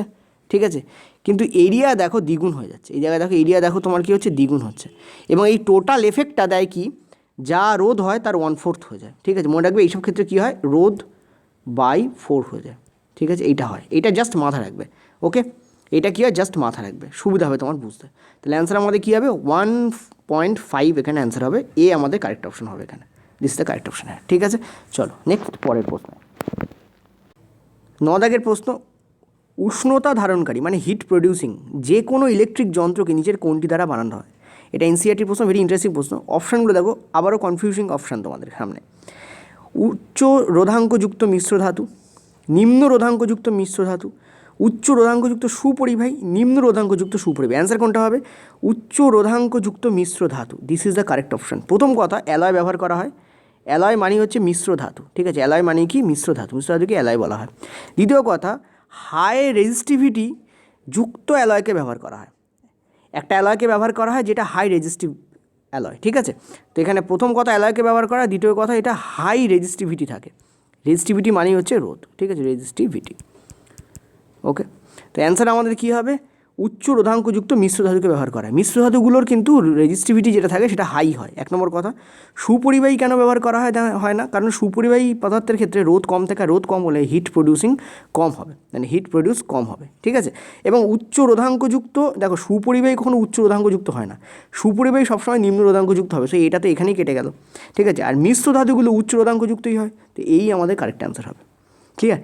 দেখো, এটা বোঝাচ্ছি বলে তোমাদের তো ডিরেক্টলি মনে রাখতে হবে যে উচ্চ রোধাঙ্কযুক্ত মিশ্র ধাতুই কিন্তু ব্যবহার করা হয় যে কোনো হিট প্রডিউসিং ইলেকট্রিক যন্ত্র ব্যবহার করার জন্য। হিট প্রডিউসিং ইলেকট্রিক যন্ত্র মানে কি? যেমন ইলেকট্রিক ইস্ত্রি, মানে ইলেকট্রিক আয়রন, যেমন হিটার, যেমন এগুলো হচ্ছে উচ্চ ধারণ ক্ষমতা, মানে উষ্ণতা ধারণকারী তোমাদের ইলেকট্রিক যন্ত্র। ঠিক আছে, চলো নেক্সট পরের প্রশ্ন। 10 দাগ, 1 মিটার লম্বা এবং 1 বর্গমিটার ক্ষেত্রফল যুক্ত, মানে এটা ক্রস সেকশনের ক্ষেত্রফল, একটি তারের রোধাঙ্ক কত? ঠিক আছে, দেখো রোধাঙ্ক কী করে বের করতে হয় আমি তোমাদের প্রথমেই বলে দিয়েছিলাম। কী করে বের করতে হয়, কী বলেছিলাম? যে ধরো সাপোজ এই যে তারটা আছে, এই যে যেখানে দেওয়া আছে 1 মিটার লম্বা এবং 1 বর্গমিটার ক্ষেত্রফলযুক্ত, এর রোধ হচ্ছে আর। তাহলে এই আর কার সমানুপাতিক হবে? দেখো আর তো লেন্থের সমানুপাতিক হবে, কিন্তু আর কিন্তু এরিয়ার ব্যস্তানুপাতিক হয়। ঠিক আছে, তো এই দুটোকে যদি কম্বাইন্ড ফরম্যাটে লিখে আমি কী পেয়ে যাব? আর এল বাই এ হবে। ঠিক আছে, আর সমানুপাতিক হবে কার? এই দুটো থেকে কম্বাইন করলে আমি কী পেয়ে যাই? আর সমানুপাতিক হবে কার? এল বাই এর। ঠিক আছে, এবার এলের যে একক সেটা তো মিটার হয়। ঠিক আছে, আর এরিয়া সেটা মিটার স্কোয়ার হয়, সেটা কি হয়? Metre square. তুমি যদি মিটার দিয়ে মিটার স্কোয়ারকে কেটে দাও, তুমি কী পেয়ে যাবে? 1 বাই মিটার পেয়ে যাবে। ঠিক আছে, তার মানে আমি এখানে কী পেয়ে যাচ্ছি? আর ইকুইভ্যালেন্ট কার হচ্ছে? 1 বাই মিটার রেট হচ্ছে। ঠিক আছে, এইটা হচ্ছে 1 বাই মিটারের ইকুইভ্যালেন্ট হয়ে যাচ্ছে বা সমানুপাতিক হয়ে যাচ্ছে আর। এবার যদি আমি এই প্রপোর্শনালিটি চিহ্ন, মানে এই সমানুপাতিক চিহ্নটাকে তুলে দিই, তাহলে আমার ইন্ট্রোডিউসড হয় যেটা, সেটা হচ্ছে রোধাঙ্ক। এটা কি ইন্ট্রোডিউস হয়? রোধাঙ্ক। রোধাঙ্ককে রো দিয়ে রিপ্রেজেন্ট করা, গ্রিক অক্ষর আমি অত লিখছি না। রোধাঙ্ক ইন্টু 1 বাই মিটার, এই হচ্ছে আমার হয়। এখান থেকে আমি কি দেখতে পাচ্ছি? যদি আমি রোধাঙ্ককে এপাশে রেখে দিই তাহলে ওপাশে কী চলে যাচ্ছে? আর ইন্টু মিটার চলে যাচ্ছে। তার মানে রোধ ইন্টু মিটার করলে আমি রোধাঙ্ককে পাচ্ছি। ইয়েস অন্য বলো, রোধ ইন্টু মিটার করলে আমি কী পাচ্ছি? রোধাঙ্ককে পাচ্ছি। ঠিক আছে, এবং এখানে সব কিছু 1 ছিল, তো 1 তো এখানে চলেই আসবে। তার মানে 1 রোধ ইন্টু মিটার, রোধের একক কি? ওহম, মিটার একক কি মিটার, তাহলে 1 ohm metre will be the correct answer. This is the correct answer. এটা হচ্ছে তোমাদের পুরো ডিরাইভ করে দেখালাম, ঠিক আছে। তোমরা মনে রাখবে এটা রোধাঙ্কের যে নিউমেরিক্যাল ভ্যালু তাকে রিপ্রেজেন্ট করানোর জন্য এটা বলাই হয় যে 1 মিটার লম্বা এবং 1 বর্গমিটার ক্ষেত্রফল যুক্ত একটি তারের রোধাঙ্ক হবে 1 ওহম মিটার, ঠিক আছে। এই লাইনটাকে মুখস্থ রাখবে, এই লাইনটা দিয়েই রোধাঙ্কের নিউমেরিক্যাল ভ্যালুকে রিপ্রেজেন্ট করানো হয়, ঠিক আছে। আচ্ছা, এই হচ্ছে তোমাদের প্রথম ইউথের প্রশ্ন। এটা তোমাদের বলেছে 1274 দাগে কী বলছে যে আর এর ভ্যালু হচ্ছে R1 into R2 by R1 plus R2। এই সূত্রটা কোন বর্তনীর ক্ষেত্রে সম্ভব? সমান্তরাল বর্তনী, আয়তাকার বর্তনী, শ্রেণী বর্তনী, বৃত্তাকার বর্তনী। দেখো এই দুটো তো পসিবল হয়ই না, এক হচ্ছে সমান্তরাল বর্তনী অথবা শ্রেণী বর্তনী। মনে রাখবে এই যে ফর্মুলাটা দেওয়া রয়েছে এটা সমান্তরাল বর্তনীর জন্য প্রযোজ্য। কেন? তোমাদের একটু আমি তোমাদের অঙ্ক করে দেখাই, ঠিক আছে, তাহলে হয়তো বেটার বুঝতে পারবে, সুবিধা হবে তোমাদের। ধরো সাপোজ R1 হচ্ছে আমাদের 1 বা 2 নিয়ে নাও, ঠিক আছে, আর R2 হচ্ছে আমাদের সাপোজ ধরো হচ্ছে কত 3, ঠিক আছে। তাহলে এই ফর্মুলা অনুযায়ী আমরা কী লিখতে পারি? আমরা ফর্মুলা অনুযায়ী লিখতে পারি R1 প্লাস R2 কত হচ্ছে আমাদের 5, 2 প্লাস 3 5, আর উপরে আমাদের কী হচ্ছে 2 ইন্টু 3 মানে 6 হয়ে যাচ্ছে। তাহলে আর এর ভ্যালু কী হচ্ছে 6/5। এবার তোমাকে আমি সমান্তরাল বর্তনীর যে ফর্মুলা দেখেছি তাতে আমি কী জানি যে 1/2 প্লাস 1/3 করতে হয়, ঠিক আছে। তাহলে এখানে কী হচ্ছে দেখো 6 হচ্ছে, উপরে আমাদের কী যাচ্ছে 2 প্লাস 3 মানে 5 যাচ্ছে। আর আমি তোমাদের কী বলেছিলাম এটা হচ্ছে 1/r এর ভ্যালু হয়। এটাকে যদি উল্টে দাও তাহলে আমি কী পাচ্ছি 6/5 পাচ্ছি। দেখো দুটো একই বেরিয়েছে। এখানে দেখো ফর্মুলায় ফেললে 6/5 বেরিয়েছে, আর যদি আমরা নর্মালি ম্যানুয়ালি করি তাহলে আমরা জানি 6/5ই আসছে, ঠিক আছে। তো এই যে ফর্মুলাটা এটা কিসের ফর্মুলা হয়?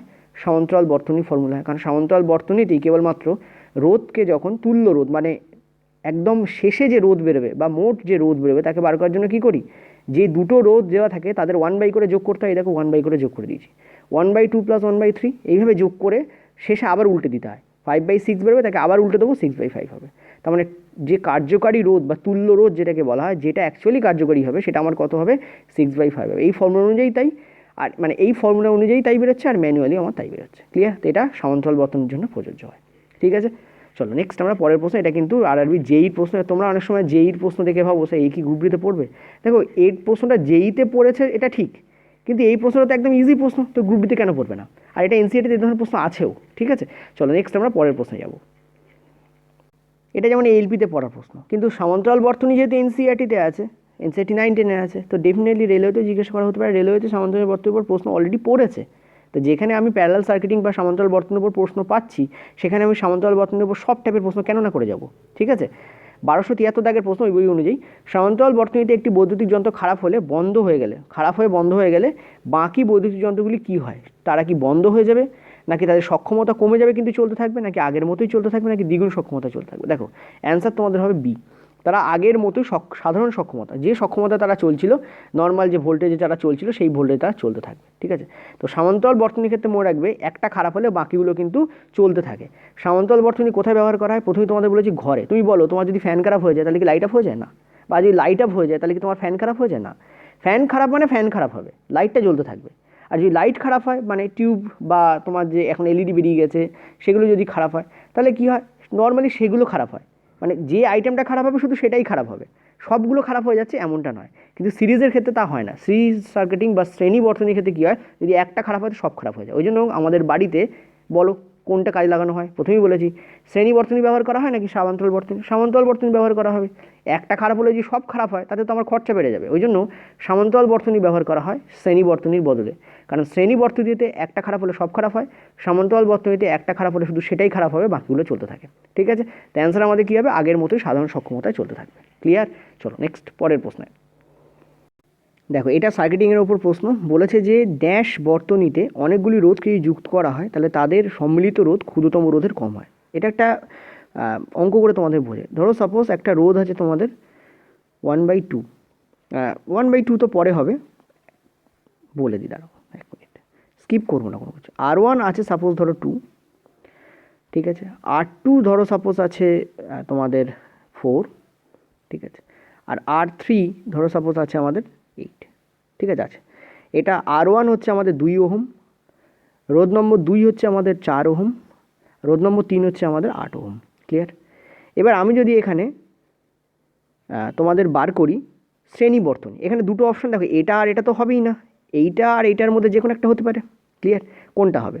দেখো যদি শ্রেণী বর্তনী করি তাহলে আমি কী করবো, 2 + 4 + 8 করে দেবো, তাহলে 4 আর 2 8, 8 8 16। যদি শ্রেণী বর্তনী করতাম তাহলে আমার মানে টোটাল রোধ, যে তুল্য রোধ আসছে সেটা আমার কী আসছে, 16 ওহম আসছে।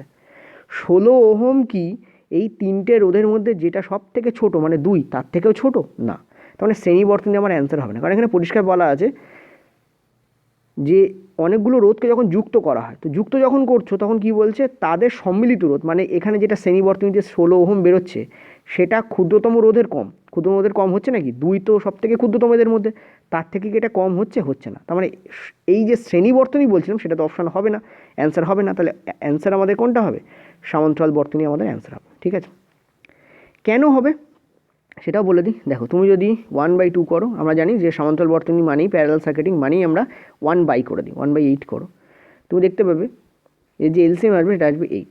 উপরে আমাদের কী থাকবে, 4 + 2 + 1, কত হবে আমাদের, 4 আর 2 6 আর 1 7, 7/8।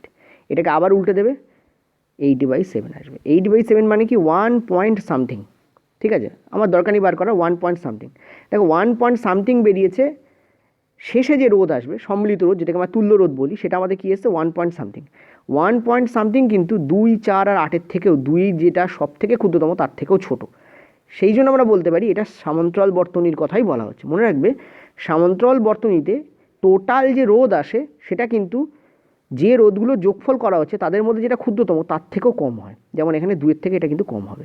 ক্লিয়ার হলো? তো অ্যান্সার আমাদের কী হবে, সমান্তরাল বর্তনী এখানে কারেক্ট অ্যান্সার হবে। ওকে, চলো নেক্সট পরের প্রশ্নে। এটা কিন্তু ইজি প্রশ্ন, জাস্ট ফর্মুলা পুট করলে অ্যান্সার পেয়ে যাবে। রোধের পরিমাণ বার করতে বলেছে, রেজিস্ট্যান্সের ভ্যালু বার করতে বলেছে যদি পরিবাহী 2 প্রান্তের বিভব পার্থক্য হয় 2 ভোল্ট এবং তড়িৎ প্রবাহের মাত্রা হয় 1 অ্যাম্পিয়ার। ঠিক আছে, আমরা কি জানি, V = I × R। ঠিক আছে, যেখানে V হচ্ছে আমাদের বিভব, I হচ্ছে আমাদের তড়িৎ প্রবাহ, আর হচ্ছে আমাদের রোধ। ঠিক আছে, যদি কেউ না জানো বলে দিচ্ছি, V হচ্ছে আমাদের বিভব, এটা তো বলেই দিচ্ছি প্রথমে। I হচ্ছে আমাদের তড়িৎ প্রবাহ, পরাফলা বলে লিখে দিচ্ছি, আর আর হচ্ছে আমাদের কি, রোধ। ঠিক আছে, কেন এগুলো লিখছি, যারা রিভিশন এখনও পর্যন্ত করনি বা ভুলে গেছো তাদের যাতে মাথায় ক্লিক করে। তো ভি এর ভ্যালু কত, এখানে 2, আই এর ভ্যালু এখানে বার করতে বলেছে, না আই এর ভ্যালু না, আর এর ভ্যালু বার করতে বলেছে, এটা হচ্ছে 1, আর আর এর ভ্যালু বার করতে বলেছে। তুমি বলো আর এর ভ্যালু এখানে কী হবে, 2 ওহমই দাঁড়াবে, 2 ওহম। ঠিক আছে, দেখতেই পাচ্ছ, তো অ্যান্সার আমাদের কী হবে এখানে, 2 ওহম। এ আমাদের কারেক্ট অ্যান্সার হবে। ঠিক আছে, এই ফর্মুলা পুট করলে অ্যান্সার বেরিয়ে যাবে। চলো নেক্সট পরের প্রশ্নে। নেক্সট প্রশ্ন, যদি একটি পরিবাহী রোধ অর্ধেক করে দেওয়া হয় তাহলে তাপের পরিমাণ ড্যাশ। এটা ড্যাশ ছিল অ্যাকচুয়ালি, একটু বড় করে দিলে ভালো হতো হয়তো, ড্যাশ বলে দাগ ছিল। তো অ্যান্সার বলো কী হবে, এলপিতে পড়া প্রশ্ন, এটা রেল তো এরকম ধরনের প্রশ্ন প্রচুর পড়েছে, 1267 দাগের প্রশ্ন। যদি একটি পরিবাহী রোধ অর্ধেক করে দেওয়া হয় তাহলে তাপের পরিমাণ কী হবে, ভালো করে বুঝবে কী বলেছে, তাপের পরিমাণ, পয়েন্ট টু বি নোটেড, তাপ।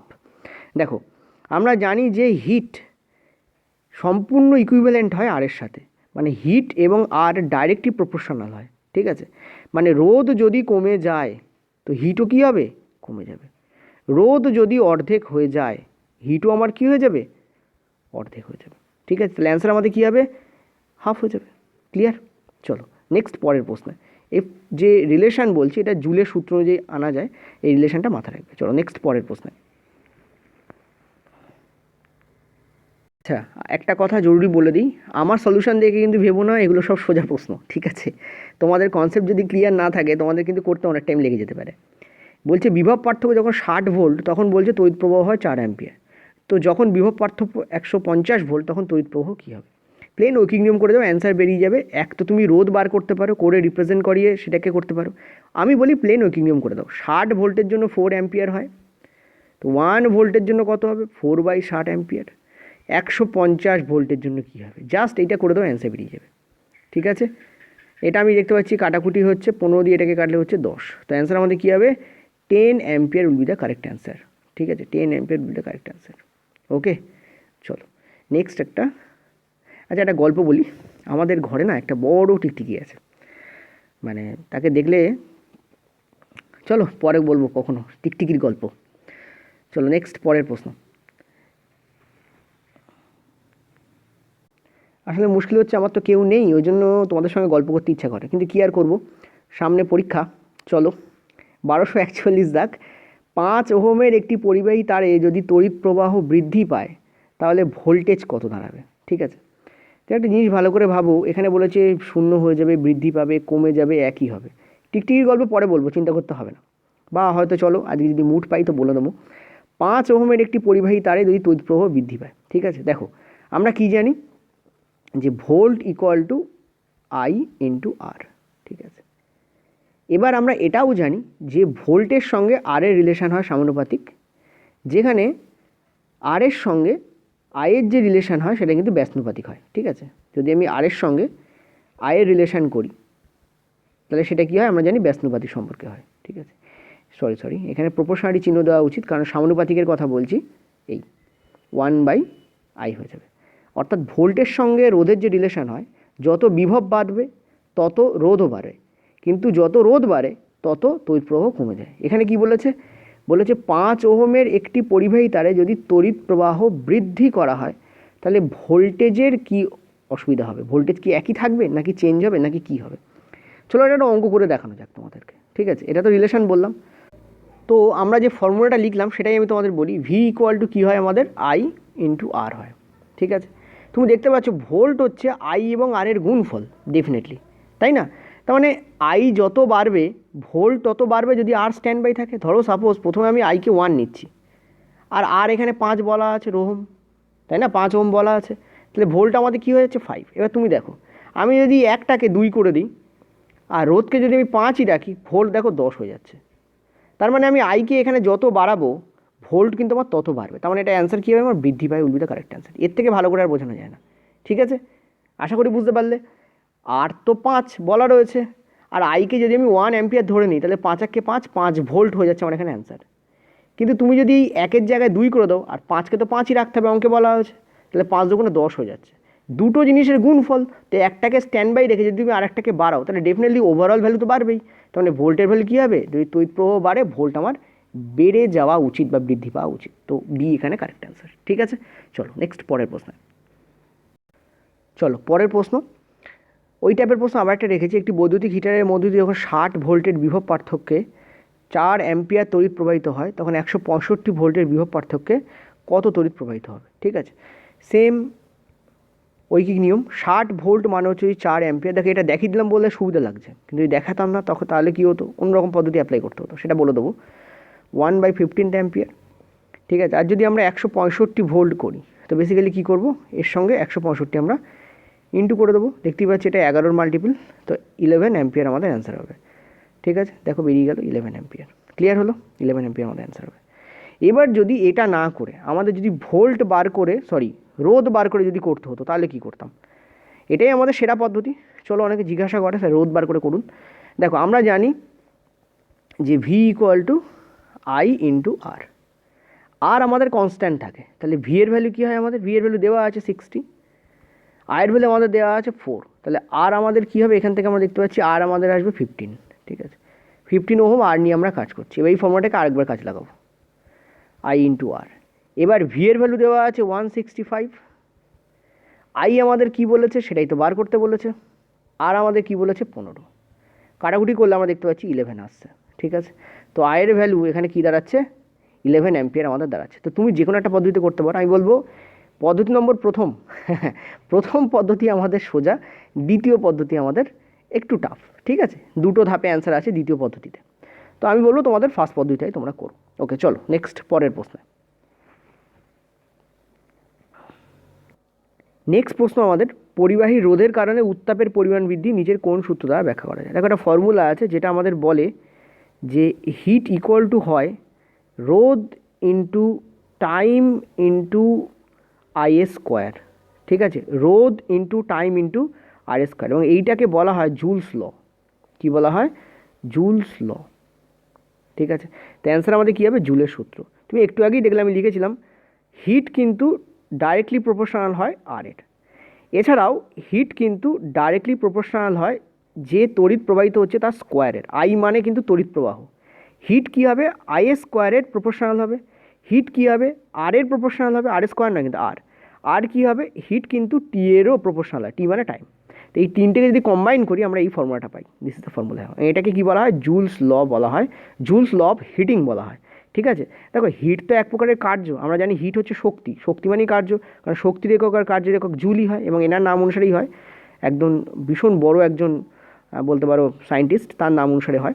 ঠিক আছে, ক্লিয়ার? চলো নেক্সট পরের প্রশ্ন। পরের প্রশ্ন 1210 দাগ, এসি এবং ডিসি।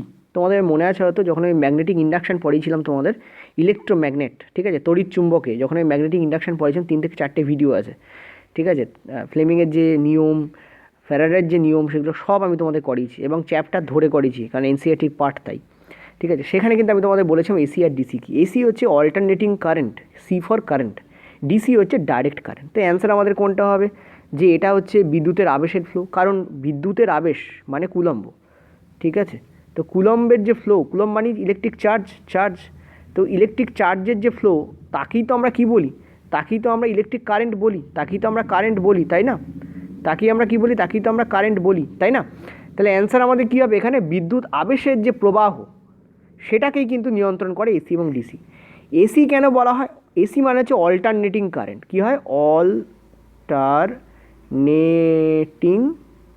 কারেন্ট। ঠিক আছে, এসি হচ্ছে কি, অল্টারনেটিং কারেন্ট। ঠিক আছে, ওকে। আর ডিসি হচ্ছে কি, ডাইরেক্ট কারেন্ট। ডিসি হচ্ছে কি, ডাইরেক্ট কারেন্ট, ডাইরেক্ট কারেন্ট। এখন একে অল্টারনেটিং কারেন্ট বলা হয় কেন, কারণ এর যে অভিমুখ সেটা ফিক্স নয়, এর অভিমুখ কখন এদিক থেকে এদিকে যায়, কখন এদিক থেকে এদিকে যায়। ঠিক আছে, কিন্তু ডিসি ডাইরেক্ট কারেন্ট যেটা, তার অভিমুখ একই দিকে থাকে, ওই জন্য এটাকে ডাইরেক্ট বলা হয়। অল্টারনেটিং কথার মানে হচ্ছে এটা চেঞ্জ হচ্ছে, চেঞ্জেবল, এর অভিমুখ বারবার চেঞ্জ হয় একটি নির্দিষ্ট সময়ের ব্যবধান। দেখো অল্টারনেটিং কারেন্ট যে দুম করে এলো আর এদিকে চেঞ্জ হয়ে গেল তা নয়, একটা নির্দিষ্ট সময়ের ব্যবধান থাকে এবং বারবার সেটা চেঞ্জ হয়। ধরো এখান থেকে এইটুকু যাচ্ছে 1 সেকেন্ডে, আবার ঠিক 1 সেকেন্ড পরে ও এই থেকে এদিকে যাবে, এই জন্য এটাকে অল্টারনেটিং কারেন্ট বলা হয়। আর ডাইরেক্ট কারেন্ট কেন বলা হয়, কারণ এর অভিমুখ একই দিকে থাকে। মনে রাখবে ডাইরেক্ট কারেন্টের ক্ষেত্রে প্লাস মাইনাস সেম হয়, ঠিক আছে, কিন্তু অল্টারনেটিং কারেন্টের ক্ষেত্রে কখনো এটা প্লাস এটা মাইনাস হয়ে যায়, কখনো এটা প্লাস এটা মাইনাস হয়ে যায়। অর্থাৎ অল্টারনেটিং কারেন্টের ক্ষেত্রে কিন্তু প্লাস মাইনাসের যে দিক সেটা কিন্তু ডাইরেক্ট বা মানে ফিক্স থাকে না। ঠিক আছে, এটা হচ্ছে ইম্পর্টেন্ট পয়েন্ট, ছোটো ছোটো পয়েন্টগুলো একটু মনে রাখবে, আর ওই ভিডিওটা দেখে নিতে হবে তোমাদের। তো এসি আর ডিসি হচ্ছে বিদ্যুৎ আবেশের যে প্রবাহ, যাকেই আমরা কারেন্ট বলি সেটাকেই ডিনোট করছে। ঠিক আছে, আচ্ছা দেখো এটা কিন্তু এনটিপিসি 2016-তে পড়া প্রশ্ন, সিবিটি 1-এর শিফট 2-তে, তাহলে ভাবো একবার এনটিপিসিতে আগে এই প্রশ্ন পড়েছে। ওকে, চলো নেক্সট পরের প্রশ্ন। পরের প্রশ্ন 1257 দাগের প্রশ্ন, এতগুলো রেলওয়ে গ্রুপ ডিতে পড়েছে, তবে হ্যাঁ এই প্রশ্নকে একটু চেঞ্জ আমি করেছি। যেমন এখানে সব কটা তোমাদের অপশান ছিল না, অ্যাকচুয়ালি এখানে একটা অপশান অমিট ছিল, কারণ রেলওয়ে গ্রুপ ডিতে 4টি অপশান থাকে। ঠিক আছে, তো আমি সব কটা দিয়ে রেখে দিয়েছি। মনে রাখবে রোদ যেটা হয় সেটা টেম্পারেচারের সঙ্গে সমানুপাতিক হয়, আমি তোমাদের প্রথমেও দেখিয়েছি। রোদ যেটা হয় সেটা পদার্থের ধরনের ওপরেও ডিপেন্ড করে। সমানুপাতিক হয় কি হয় না পরের কথা, কারণ পরিবাহী, অর্ধপরিবাহী, কুপরিবাহী প্রত্যেকটা ক্ষেত্রে ডিফারেন্টভাবে ভ্যারি করে, সেটা সমানুপাতিক ব্যাসানুপাতিক ক্ষেত্রে বলা যায় না। কিন্তু রোদ যেটা হয় সেটা লেন্থের সঙ্গেও ভ্যারি করে, এবং রোদ যেটা হয় সেটা ক্ষেত্রফলের সঙ্গেও কী করে, ব্যাসানুপাতিক হয়। তো এগুলো সব সমানুপাতিক, এই দুটো, এটা ব্যাসানুপাতিক। ইভেন ডায়ামিটারের সঙ্গেও কিন্তু ভ্যারি করে, আমি তোমাদের বলেছিলাম রোদ কিন্তু ডায়ামিটারে কী হয়, ব্যাসানুপাতিক সম্পর্কে হয়, এবং ডায়ামিটারের স্কোয়ার হয়েছে এখানে। ঠিক আছে, ডায়ামিটারের বর্গের ব্যাসানুপাতিক হয় রোদ। ওকে, যে তার আছে তার যে ডায়ামিটার হয়, এই ধরো একটা তারের যে ডায়ামিটার, এটা হচ্ছে ডায়ামিটার, এর যে মাঝখান দিয়ে আমরা ডাকটা নিই, এটা ডায়ামিটার হয়ে যাবে, সেই ডায়ামিটারের বর্গের ব্যাসানুপাতিক হয় রোদ। এখানে অ্যান্সার কোনটা হবে, সব কটা আমার এখানে কারেক্ট অ্যান্সার হবে, অল। ঠিক আছে, all will be the correct answer here, all, this is the answer here, answer clear হলো। চলো নেক্সট পরের প্রশ্নে। আচ্ছা এই প্রশ্নটার উত্তরটা একটু ওখানে ভুল আছে, 1256 দাগে বলেছে তড়িৎ নিয়ন্ত্রক, যার ইংরেজি হচ্ছে ইলেকট্রিক কন্ট্রোলার। ঠিক আছে, ইলেকট্রিক কন্ট্রোলার হচ্ছে একটা পোশাকি নাম, ইলেকট্রিক কন্ট্রোলার। ঠিক আছে, ইলেকট্রিক কন্ট্রোলার হচ্ছে একটা পোশাকি নাম। ইলেকট্রিক কন্ট্রোলার কাকে বলা হয় জানো তো, রেজিস্ট্যান্সকে বলা হয়, রোধকে বলা হয়, রোধকে ইলেকট্রিক কন্ট্রোলার বলা হয়। কিন্তু ওখানে প্রশ্নটা বলেনি যে ইলেকট্রিক কন্ট্রোলার কাকে বলা হয়, তাহলে অ্যান্সার রোধ হতো। ওখানে বলেছি তড়িৎ নিয়ন্ত্রককে কোনটি নিয়ন্ত্রণ করতে ব্যবহার করা হয়, সেটা হচ্ছে তড়িৎ প্রবাহ। ঠিক আছে, কেন, কারণ রোধ হচ্ছে তড়িৎ প্রবাহের ব্যাসানুপাতিক হয়। ঠিক আছে, রোধ হচ্ছে কি, তড়িৎ প্রবাহের ব্যাসানুপাতিক হয়, আর রোধের সঙ্গে ভোল্টের রিলেশন কি, তড়িৎ প্রবাহের সমানুপাতিক। তার মানে রোধ যদি বাড়ানো হয় তাহলে তড়িৎ প্রবাহ কমে যায়, তার মানে তড়িৎ প্রবাহকে কন্ট্রোল করতে কিন্তু রোধকে ব্যবহার করা হয়। ঠিক আছে, answer will be this is the correct answer here, clear. চলো নেক্সট পরের প্রশ্নে। পরের প্রশ্ন, যদি একটি রোধকে 2 গুণ করা হয় ভোল্টেজ 1 রেখে, তাহলে আইয়ের মানে কি, তড়িৎ প্রবাহ, আই বলতে কী বোঝায়? আমরা জানি আই বলতে বোঝায় হচ্ছে তড়িৎ প্রবাহ বা অ্যাম্পিয়ার, ঠিক আছে, অ্যাম্পিয়ার, তড়িৎ প্রবাহ, ঠিক আছে। তো তড়িৎ প্রবাহের কী পরিবর্তন দেখা যাবে? দেখো ভোল্ট ইকুয়াল টু আমরা কী জানি? আই ইন্টু আর। এখান থেকে আমরা দেখতে পাচ্ছি যে তুমি যদি ভোল্টকে সেম রাখো, ঠিক আছে, তাহলে আই এর কী পরিবর্তন দেখা যাবে? তুমি একটা কথা ভাবো, এটা যদি আমি দুগুণ করে দেই তাহলে আইকে আমাকে হাফ করে দিতে হবে, তবেই তো ভিটা ভি থাকবে, ভালো করে বোঝো। তবেই তো এই দুই কেটে গেলে আবার আইআর হয়ে যাবে, আর আইআর মানেই হচ্ছে ভোল্ট। এটা তো আইআরই না, এটা তো আইআরই, ঠিক আছে, এটা তো আইআরই। তো ভোল্ট বলতে আমি আইআরকে বুঝি, আই ইন্টু আর, আইআর। তাহলে আইআর করার জন্য আমাকে কী করতে হবে? এই দুই কেটে দিতে হবে। তার মানে আয়ের তলা একটা 2 আসার দরকার।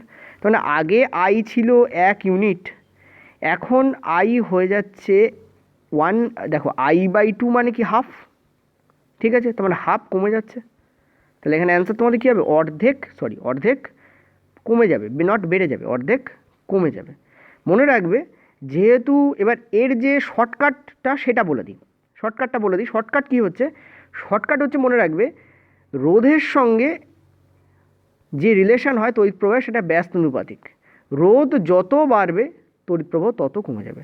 রোধ যদি দ্বিগুণ হয় তড়িৎ প্রবাহ কী হবে? ততগুণ কমে যাবে। ততগুণ কমে যাওয়া বলতে কী বোঝায়? 1/2 হয়ে যাবে, ঠিক আছে। রোধ যদি 3 গুণ হয়ে যায়, আই কী হয়ে যাবে? 1/3 হয়ে যাবে, ভালো করে বোঝো। রোধ যদি 2 গুণ হয়, আই হয়ে যাবে হাফ।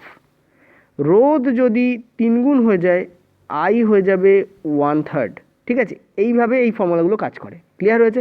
কারণ একে অপরের ব্যস্তানুপাতিক। সে এত কিছু আমি না করেও অ্যান্সার দিতে পারতাম। ক্লিয়ার? আশা করি বুঝতে পারছো। চলো নেক্সট পরের প্রশ্নে। পরের প্রশ্ন 1265 দাগের প্রশ্ন।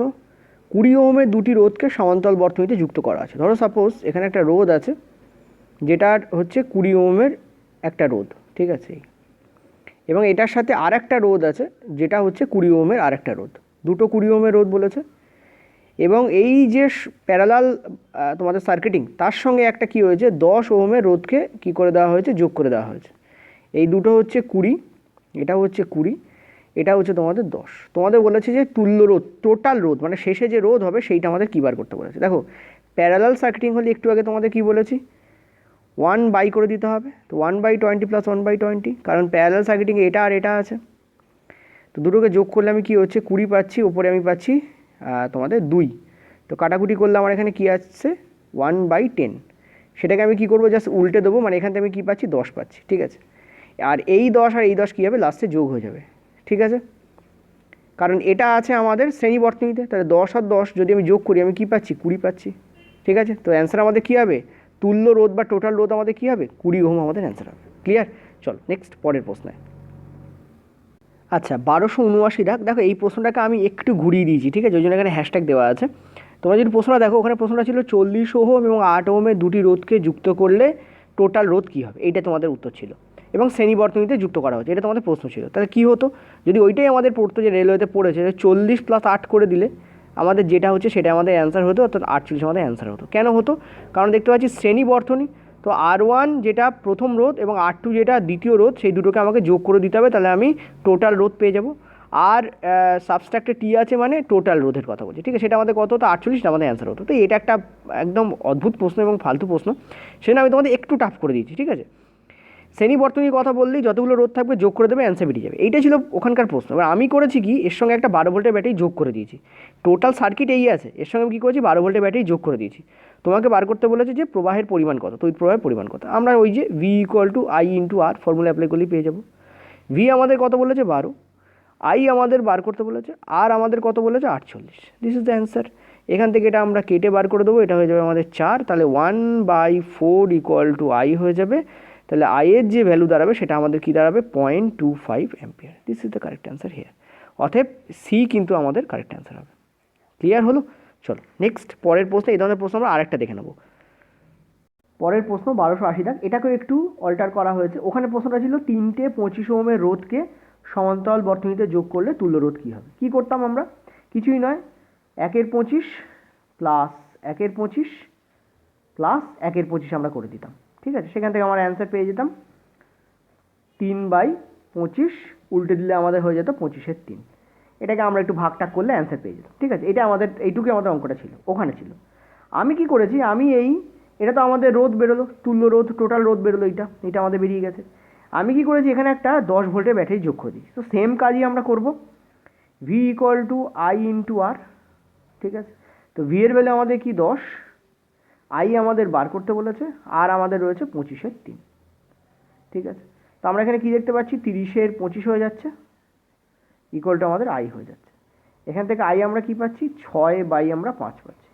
6/5কে যদি আমরা করি, এখানে 0.12 এত অ্যাম্পিয়ার আমাদের কারেক্ট অ্যান্সার হবে। ঠিক আছে, এই যে আমাদের বি আমাদের এখানে কারেক্ট অ্যাম্পিয়ার, মানে কারেক্ট অ্যান্সার হচ্ছে। ঠিক আছে, দেখো আগের বার আমরা কি করেছিলাম, এই যে ওহম দেওয়া ছিল তাকে ডিরেক্ট যোগ করে দিয়েছিলাম। এবার আমরা 1/, কেন করলাম, কারণ এখানে সমান্তরাল বর্তনী ছিল। মনে রাখবে, শ্রেণী বর্তনী হলে ডিরেক্ট যোগ করতে পারবে, সমান্তরাল বর্তনী হলে কি করবে তোমরা, 1/, করে যোগ করবে। 3টে বলেছে, ওই জন্য আমরা 3টে নিলাম। ক্লিয়ার হয়েছে? চলো নেক্সট, পরের প্রশ্নে। পরের প্রশ্ন, যেসব ধাতুর রোধাঙ্ক কম তারা কেমন? দেখো, এটা আরআরবি গ্রুপ ডি 7/12/2018-তে পড়া প্রশ্ন, শিফট 1-এর প্রশ্ন। দেখো, যেসব ধাতুর রোধাঙ্ক কম, ঠিক আছে, ধাতুর কথা বলেছে এবং তাদের রোধাঙ্ক কম বলেছে, তারা ডেফিনেটলি ভালো পরিবাহীর মতো বিহেভ করবে। সাপোজ ধরো একটা জিনিস বলে দিই, তোমাকে বললো যে রূপো,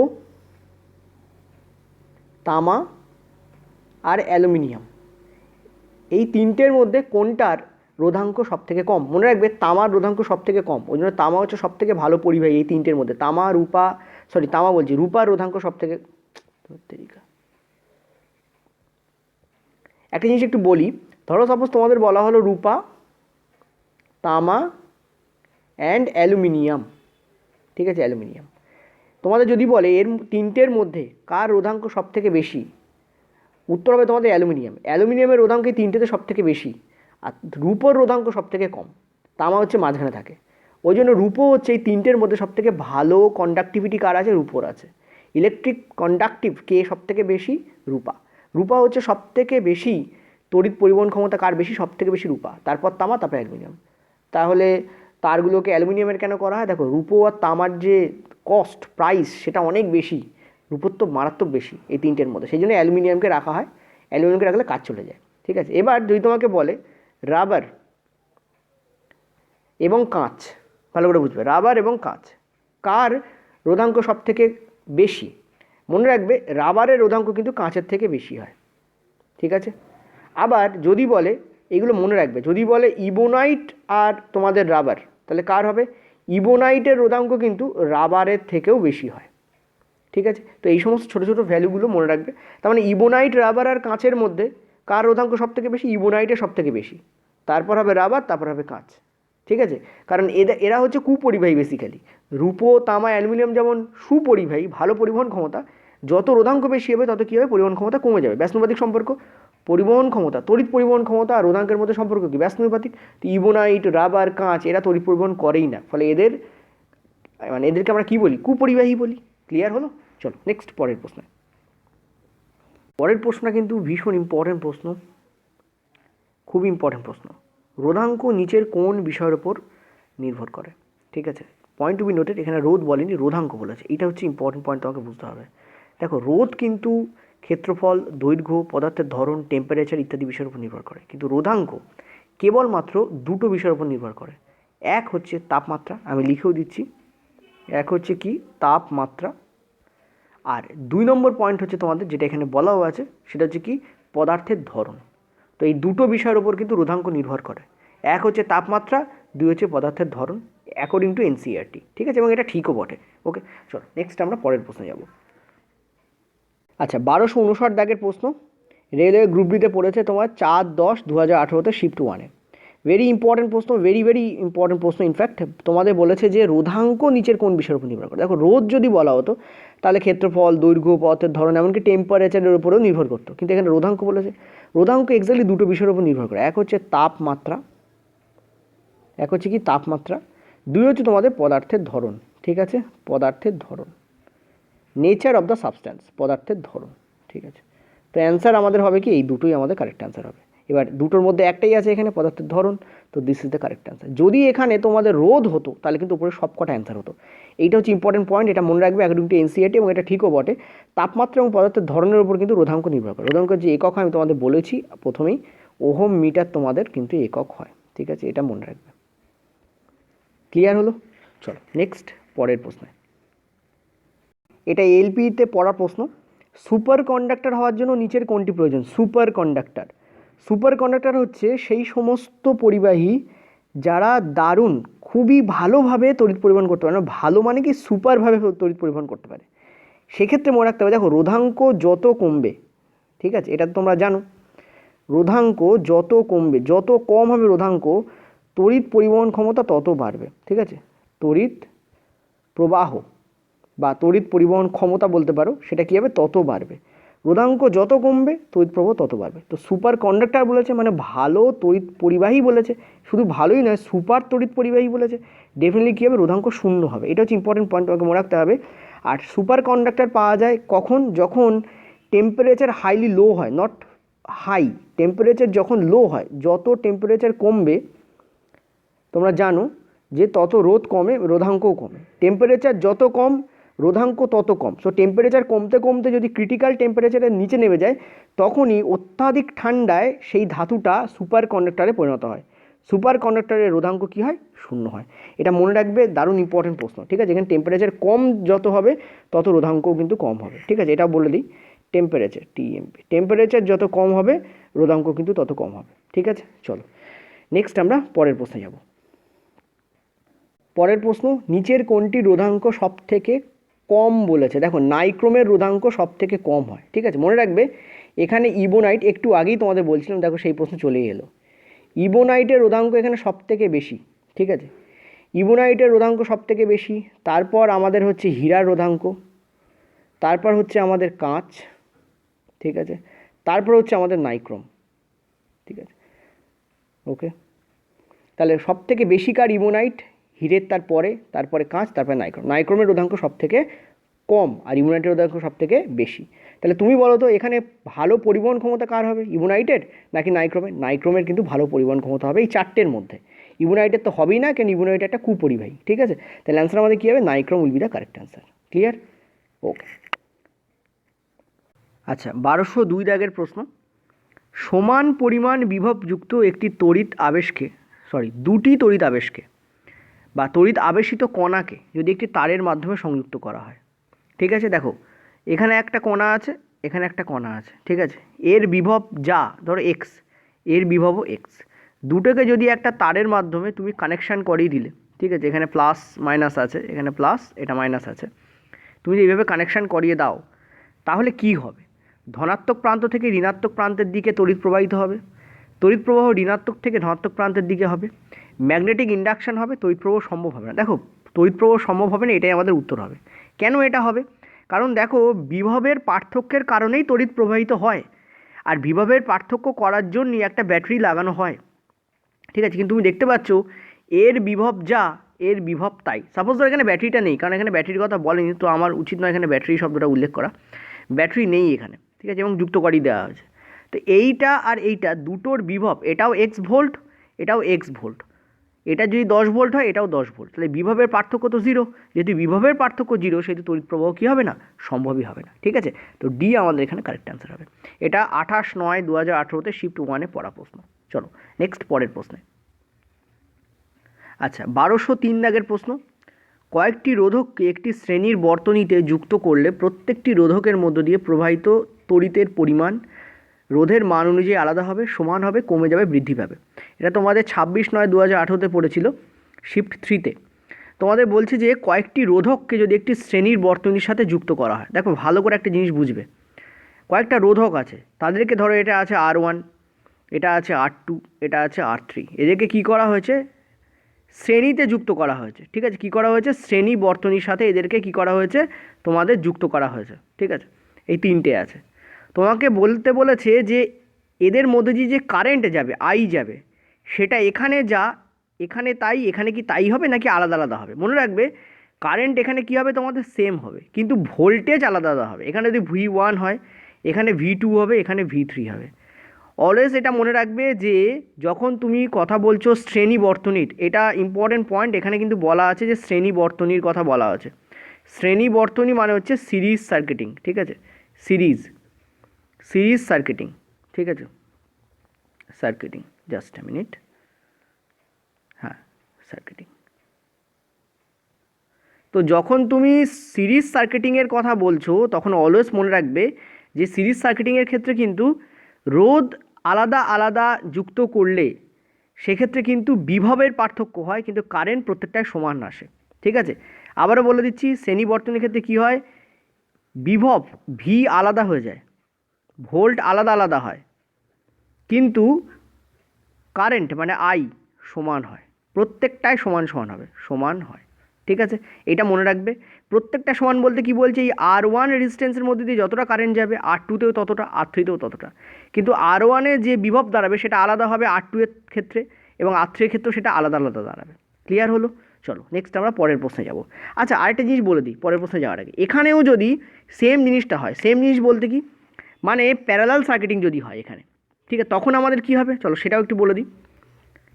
প্যারালাল সার্কিটিংয়ের ক্ষেত্রে মনে রাখবে, এটা তো শ্রেণী বর্তনীর কথা বললাম, প্যারালাল সার্কিটিং বলতে গেলে তো আমাকে এটা মুছতে হবে, এটা মুছেই দিচ্ছি তোমাদের, ঠিক আছে। দেখো সেটা হচ্ছে সমান্তরাল বর্তনী,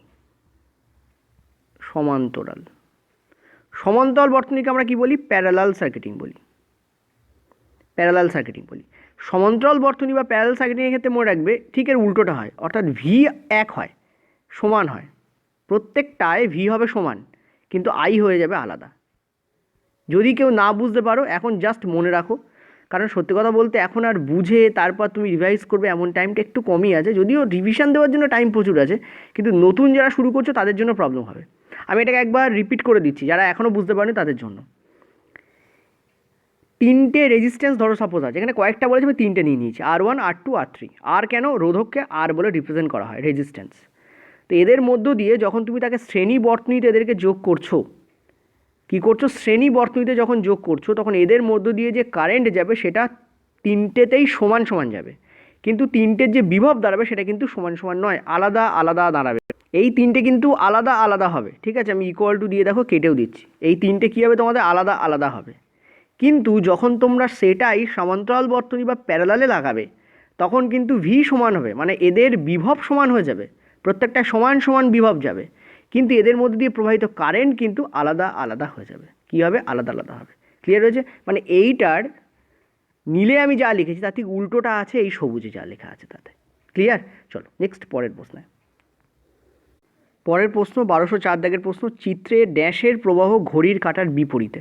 ঠিক আছে, দেখো আমি একটা কথা বলি, প্রথমে আমি যখন তোমাদের বলছিলাম যে ডায়াগ্রাম বেসড প্রশ্ন রেলওয়েতে আসছে, তোমাদের অনেকেই ভুরু কুঁচকে গেছে আমি জানি, তোমরা ভাবছো দূর ডায়াগ্রাম বেসড প্রশ্ন মোটেই আসে না স্যার। এই দেখো এটা একটা ডায়াগ্রাম বেসড প্রশ্ন, 17/9/2018 পড়া প্রশ্ন, শিফট 3 এর প্রশ্ন।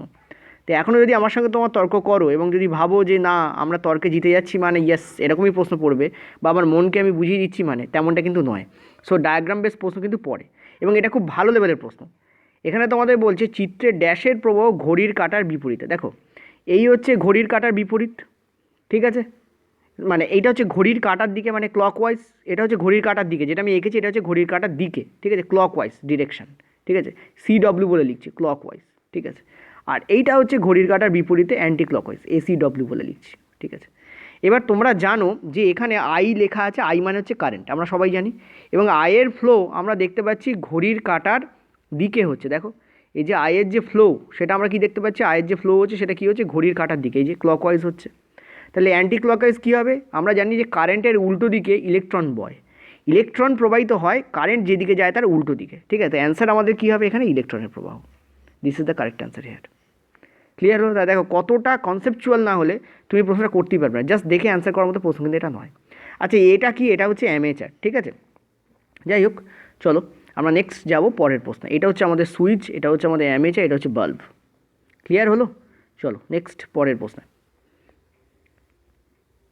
আচ্ছা এতক্ষণ ধরে আমরা কিন্তু ওই ইউথের বুকের প্রশ্ন করছিলাম, এবার আমরা একটু এনসিইআরটির দিকে নজর দেবো, আরও 10টা প্রশ্ন আমরা এনসিইআরটি করে নেবো। একটি সার্কিটে 3টি আলাদা আলাদা রোধ আছে, 1 ওহম, 2 ওহম এবং 3 ওহম, তাহলে তাদের মধ্য দিয়ে প্রবাহিত তড়িৎ অনুপাত কী হবে। দেখো আমরা এটা জানি যে ওহমের সূত্র অনুযায়ী যে ভোল্ট আমাদের কিন্তু আয়ের সঙ্গে রিলেটেড, কিন্তু এবং সমানুপাতিক হয়, কিন্তু আর কিন্তু আয়ের সঙ্গে সমানুপাতিক হয় না, বরং বলতে পারো ব্যস্তানুপাতিক হয়। ঠিক আছে, তো এখানে আর দিয়ে তোমাকে আই নির্বাচন করতে বলেছে, তার মানে আর এর উল্টো হয়ে যাবে। প্রথমটার যে তড়িৎ, এটা আমি তড়িতের তোমাদের রেশিও করে দিচ্ছি। তড়িতের যে রেশিও হবে 1/1:1/2 1/3 হবে। ঠিক আছে, তো এটা যদি তুমি 1, 2 আর 3 এর এলসিএম নাও, উপরে তোমাদের কত গুণ হবে? 6 গুণ হবে প্রত্যেকটার সঙ্গে, এটার সঙ্গে 6 গুণ হবে, এটার সঙ্গে তোমাদের কী হবে? 6 গুণ হবে প্রত্যেকটার সঙ্গে। জানো নির্ঘাত এগুলো। এটা যদি করো তাহলে তোমাদের কী আছে? 6:3:2 আসছে। অ্যাকচুয়ালি এখানে বলে দেওয়া উচিত ছিল সিরিজ সার্কিটিং নাকি প্যারালাল সার্কিটিং, কিন্তু প্রশ্নটা এনসিইআরটি জাস্ট এই জন্যই চেক করছিল যে তুমি এই ফর্মুলাটা জানো কিনা, অর্থাৎ ওহমের সূত্রটা তোমার নলেজে আছে কিনা। ঠিক আছে, তো অ্যান্সার আমাদের কোনটা হবে? 6, 3, 2, তার মানে বি আমাদের কারেক্ট অ্যান্সার হবে। ক্লিয়ার হলো? চলো নেক্সট আমরা পরের প্রশ্নে যাব। এইটা ইজি প্রশ্ন। ওকে, চলো নেক্সট আমরা 12 দেখে যাব। আচ্ছা, আমি 11-12 থেকে কেন স্টার্ট করলাম তোমাদের মনে আছে হয়তো, একটু আগে আমি 10টা প্রশ্ন কিন্তু এনসিইআরটি করিয়েছিলাম, ওই 10-এর পর থেকে এখানে 11-12 চলছে। মাঝখানে আমি তোমাদের কিছু ইউথের বুকের যে সলিউশন সেটা দিয়েছিলাম। ঠিক আছে, তো ঘরোয়া ইলেকট্রিক লাইনে শ্রেণী বর্তনীতে 4টি ইলেকট্রিক যন্ত্রাংশকে বন্ধ করতে কতগুলি সুইচের প্রয়োজন হয়? মনে রাখবে, একটি সুইচের প্রয়োজন হবে। ঠিক আছে, অ্যান্সার আমাদের কী হবে? 1। যদি এটা শ্রেণী বর্তনী না হয়ে সমান্তরাল বর্তনী হতো তাহলে 4টে প্রয়োজন হতো। আমাদের ঘরে যে সার্কিটিং থাকে, তুমি বলো পাখার জন্য আর লাইটের জন্য, বা ধরো তুমি চার্জ দিচ্ছ সেই চার্জারের জন্য, বা কম্পিউটার চালানোর জন্য, বা টিভি চালানোর জন্য কি একটাই সুইচ থাকে না। তার মানে ঘরে কিন্তু আমাদের সমান্তরাল বর্তনী ব্যবহার করা হয়। সেই জন্য প্রত্যেকটা অ্যাপ্লায়েন্সের জন্য, প্রত্যেকটা ইলেকট্রিক যন্ত্রের জন্য একটা করে সুইচ বরাদ্দ রাখতে হয়। সেই জন্য ঘরে সুইচের 6 লাফ হয়। কিন্তু তুমি যদি এটা শ্রেণী বর্তনী বলো তাহলে কিন্তু একটাই সুইচের কিন্তু দরকার পড়ে। ঠিক আছে, কারণ শ্রেণী বর্তনীতে কী হয়, একটা সুইচ অফ করলে সবকটা অফ হয়ে যায়। ঠিক আছে, এটা একটা মারাত্মক নেগেটিভ পয়েন্ট কিন্তু শ্রেণী বর্তনীর ক্ষেত্রে। কারণ আমি যদি পাখা না লাগে, আমি পাখা অফ করলে যদি টিভি অফ হয়ে যায় তাহলে আমার তো প্রবলেম হবে। ধরো শীতকালে আমার টিভি দেখছি, দেখা গেল আমি পাখা চালাবো না, একটু ঠান্ডা ঠান্ডা পড়েছে, আমি পাখা চালাবো না, তো পাখাটা অফ করলে যদি টিভি অফ হয়ে যায় সেটা তো বাজে ব্যাপার হবে। সেই জন্য আমাদের ঘরে পাখার জন্য একটা সুইচ, টিভির জন্য একটা সুইচ আলাদা আলাদা করে দেওয়া থাকে। ঠিক আছে, যেটা অফ করতে চাইবো সেটা অফ হয়ে যাবে, এবং সেটা এই কারণেই হয় কারণ ওটা সমান্তরাল বর্তনী হয়, তাই শ্রেণী বর্তনী হলে কিন্তু এটা হতো না। ক্লিয়ার হলো? চলো নেক্সট পরের প্রশ্নে। পরের প্রশ্ন যেটা হচ্ছে ম্যাঙ্গানিন, যেটা হচ্ছে একটি অত্যাধিক রোধাঙ্কযুক্ত একটা মিশ্র ধাতু, যা কোন কোন ধাতুর মিশ্রণে তৈরি? দেখো ম্যাঙ্গানিনের মধ্যে ম্যাঙ্গা শব্দটা আছে, তো গুলিয়ে দেওয়ার জন্য এনসিইআরটি কী করেছে? ম্যাঙ্গানিজ ব্যবহার করেছে, কোথাও ম্যাগনেসিয়াম ব্যবহার করেছে, কোথাও অ্যালুমিনিয়াম ব্যবহার করেছে। অ্যান্সার তোমাদের কোনটা হবে? First option will be the correct option. এর মধ্যে তামা থাকে, ম্যাঙ্গানিজ থাকে, আর নিকেল থাকে। ক্লিয়ার হলো? তো ম্যাঙ্গানিন এই 3টে ধাতুর মিশ্রণে তৈরি একটা মিশ্র ধাতু, যার রোধাঙ্ক কিন্তু এগুলো সবার থেকে বেশি হয়। ওকে, চলো নেক্সট আমরা পরের প্রশ্নে যাব। বলেছে ব্যাটারির প্রয়োগ একটি সার্কিটে কী কারণে করা হয়? দেখো ব্যাটারি আমরা জানি যে ব্যাটারি দেখতে এরকম হয়, প্লাস এবং মাইনাস সাইন দিয়ে এরকম করা থাকে। একটু আগেই মানে আগের দিন তোমাদের প্রশ্ন করেছিলাম যে বড় দাগটাকে প্লাস, ছোটো দাগটাকে মাইনাস বলা হয়, এবং এটাও কিন্তু রেলওয়েতে পড়েছে। তো এই যে ব্যাটারির যে চিত্র, এটা কেন করা হয়? যাতে তোমাদের বিভব পার্থক্য বজায় থাকে। ঠিক আছে, ব্যাটারি কেবলমাত্র বিভব পার্থক্যকে বজায় রাখার জন্যেই কিন্তু ব্যাটারি প্রয়োগ করা হয়। যদি বিভব পার্থক্য সমান হয়ে যায় তাহলে কারেন্টটা ফ্লো হবে না। তাহলে কারেন্ট যদি ফ্লো না হয় তাহলে যন্ত্রাংশগুলো চলবে কী করে? টিভি চালিয়েছো, দেখা গেলো কিছুক্ষণ পর টিভি অফ হয়ে গেল। কেন এটা হবে? কারণ বিভব পার্থক্য এক হয়ে যাবে। তাহলে এই বিভব পার্থক্যটা যাতে এক না হয় তার জন্য কিন্তু ভেতরে ব্যাটারি টাইপের একটা জিনিস দেওয়া থাকে, সব কিছুর ভেতরেই দেওয়া থাকে যাতে বিভব পার্থক্যটা বজায় থাকে, এবং সেটাকে আমরা কি বলি? সেটাকে আমরা ব্যাটারি বলি। তো ব্যাটারি বা সেল এই কারণেই দেওয়া হয় যাতে বিভব পার্থক্য কন্টিনিউয়াসলি বজায় থাকে, নইলে কিন্তু সেই যন্ত্রাংশটা চলবে না, কারণ কারেন্ট ফ্লো হবে না। তাই ঠিক আছে, চলো নেক্সট আমরা পরের প্রশ্নে যাব। পরের প্রশ্ন, একটি ব্যাটারির গায়ে 3 ভোল্ট লেখা কেন থাকে? ঠিক আছে, দেখো একটি ব্যাটারির গায়ে 3 ভোল্ট যেটা লেখা থাকে সেটা এই কারণেই লেখা থাকে কারণ ওটা হচ্ছে ব্যাটারি বিভব পার্থক্যকে বোঝায়। এখানে অপশানগুলো দেখো দারুণভাবে সাজানো হয়েছে। বলা হয়েছে ব্যাটারির ধনাত্মক প্রান্তের বিভব, তা কিন্তু নয়। ব্যাটারির ঋণাত্মক প্রান্তের বিভব, তাও নয়। ব্যাটারির 2 প্রান্তের বিভব পার্থক্য, ইয়েস, সি আমাদের এখানে কারেক্ট অ্যান্সার হবে। ব্যাটারির ওপর উপযুক্ত বাকি প্রযুক্ত রোধের মান, আচ্ছা প্রযুক্ত রোধ তো হবেই না, কারণ ভোল্ট তো রোধের এককই নয়। ঠিক আছে, এটাতে অটোমেটিক্যালি কেটে যাবে। ঠিক আছে, ফার্স্ট দর্শনই কেটে দিতে হবে, তো অ্যান্সার আমাদের C will be the correct answer. ব্যাটারির যে দুটো প্রান্ত থাকে, plus terminal and minus terminal, দুটো টার্মিনালের মধ্যে যে পার্থক্য সেটাই হবে আমাদের 3 ভোল্ট। ঠিক আছে, যখন কোনো ব্যাটারির গায়ে যে ভোল্ট লেখা থাকে সেটা এই কারণে লেখা থাকে। ক্লিয়ার হলো? চলো পরের প্রশ্ন। পরের প্রশ্ন 16 দাগ, উপরের চিত্রটি নিচের কোনটাকে প্রকাশ করছে? দেখো এই যে চিত্রটা দেওয়া রয়েছে, চিত্রটাকে ভালো করে বোঝো। অ্যাকচুয়ালি এই প্রশ্নটা রেলে পড়ারই প্রশ্ন, কিন্তু এনসিইআরটি থেকে আমি তুলে দিয়েছি। এটা তোমাদের ইউথের বুকে এই ধরনের চিত্র দিয়ে একটা প্রশ্ন আছে। ঠিক আছে, 16 দাগ, যেটা এনসিইআরটি থেকে আমি তুলেছি।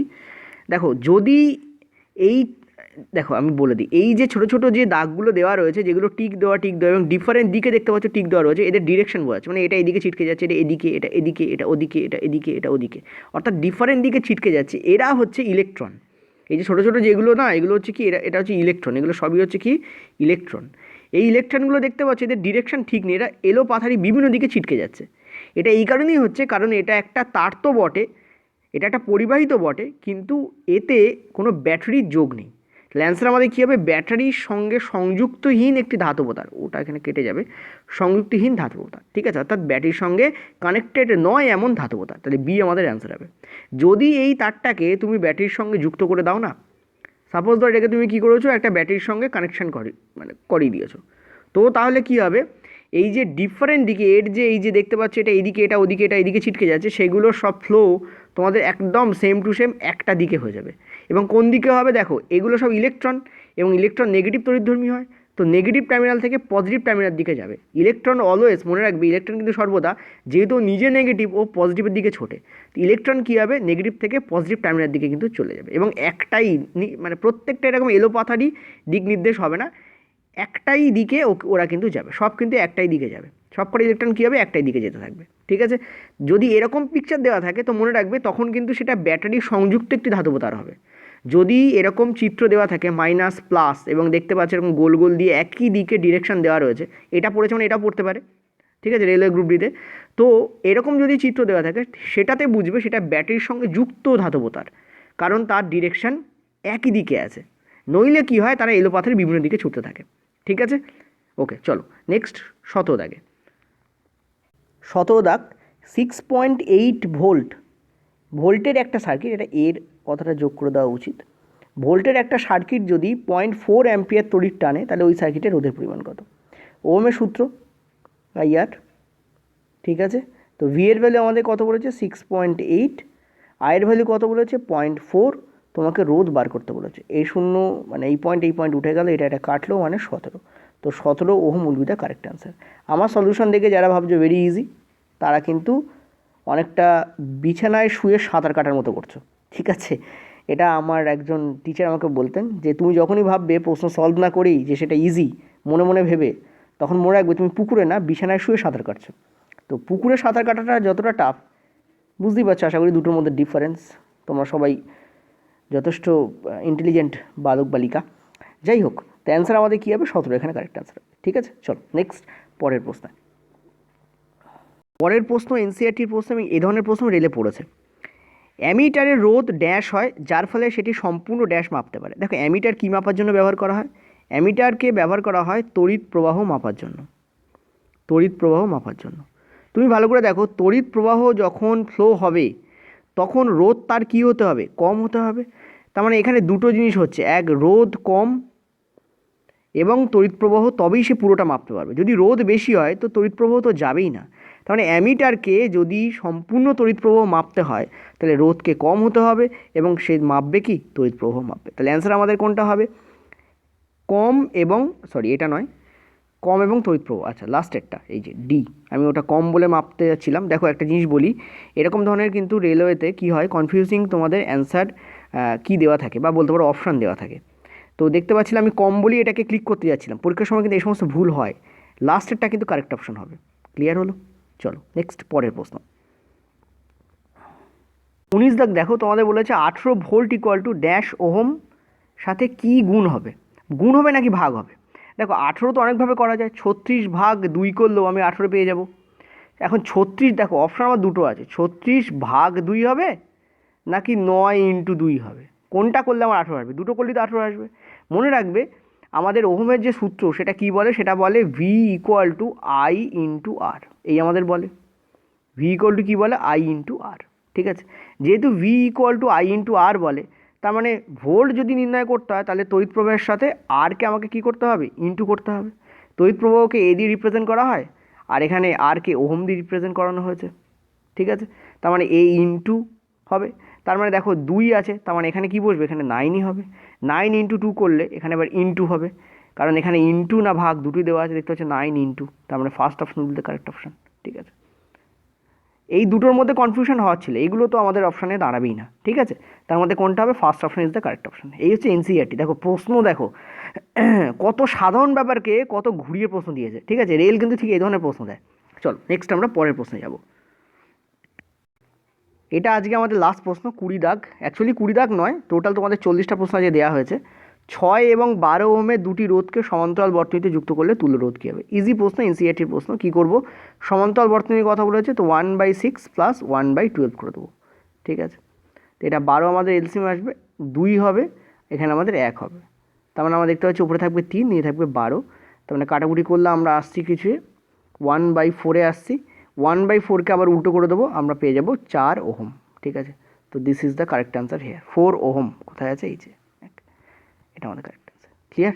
তো এই সব কটার পিডিএফ তোমরা একটু রাতের দিকে পেয়ে যাবে, 10টা 10:30টার দিকে পেয়ে যাবে তোমরা মোটামুটি। আজকেই দিয়ে দেওয়া হবে, আগের দিনে পিডিএফটা দিতে একটু প্রবলেম হয়েছিল বলে দেরি হয়েছিল। ওকে, থ্যাংক ইউ। আর প্র্যাকটিস করতে থাকো। আরেকটা জিনিস মাথায় রাখবে, যে ওটা প্রথমেই আমি বলেছি যে ওই বই কিন্তু যেটা ইউথের, সেটাই পড়লে যে তোমরা শুধু পাস করবে তা কিন্তু নয়। এনসিইআরটি সিলেবাস রেল বলেছে, এনসিইআরটি আর সিবিএসসি, দেখবে রেলের যে সিলেবাস আছে তার লেখা আছে সিবিএসসি 10th ক্লাস। সিবিএসসি 9-10-এর যে পড়াশুনো হয়, যেমন আমাদের বলে না মাধ্যমিক লেভেল, মাধ্যমিকের পরীক্ষা তো অ্যাকচুয়ালি 9 আর 10-এর উপরই বেস করে হয়, থোড়ি না শুধু 10-এর উপর বেস করে হয়, ঠিক আছে। সুতরাং কারণ 9-এ বেস তৈরি হয়, 10-এ গিয়ে আমরা করি, সেরকমই ওখানে লেখা আছে 10th সিবিএসসি, অর্থাৎ ওখানে ওরকম একটা পরীক্ষা হয়, সেই পরীক্ষার যে সিলেবাস তার উপর বেস করে কিন্তু তোমাদের এই পরীক্ষাগুলো হয়। এবং শুধু রেল নয়, সিজিএল, সিএইচএসএল যত পরীক্ষা আছে সব কিন্তু হিস্ট্রি, জিওগ্রাফি যা আছে সব এনসিইআরটি বেসড হয়, ঠিক আছে। সুতরাং তোমাকে এনসিইআরটি আর সিবিএসসি, ঠিক আছে। সুতরাং ওই বইটা তোমাকে ভালো করে ফলো আপ করতে, ওই জন্য আমি কিন্তু এনসিইআরটি প্রশ্ন বাদ দিচ্ছি না, ঠিক আছে। দেখো আমার লক্ষ্য হচ্ছে তোমাদেরকে পাস করানো, এবং হাই স্কোর করানো। পাস তো সবাই করবে, যারা সিরিয়াস তারা সবাই পাস করবে, তাদের মধ্যে যারা হাই স্কোর করবে তারাই কিন্তু বাধাটা পেরোতে পারবে, ঠিক আছে। লাস্ট যে তোমাদের ব্যারিকেড আছে সেটা পেরোতে পারবে। তো তার জন্য কিন্তু হাই স্কোর করা প্রয়োজন, আর হাই স্কোরের জন্য কিন্তু এনসিইআরটি আমাকে ধরে চলতে হবে, এনসিইআরটিকে ছাড়লে চলবে না, ঠিক আছে। এটা মনে রাখতে হবে। ওই জন্য এনসিইআরটি এবং এটা ধরে করাচ্ছি আমি, দুটোকে ধরে, শুধু ওই বইটা করালে কিন্তু হবে না, ক্লিয়ার। কারণ শুধু প্রিভিয়াস ইয়ার করে কোনো লাভ নেই, নতুন নতুন প্রচুর প্রশ্ন আছে, সেগুলো তো পড়তে পারে, তাই না। ওকে, পিডিএফ তোমাদের দিয়ে দেবো। Thank you.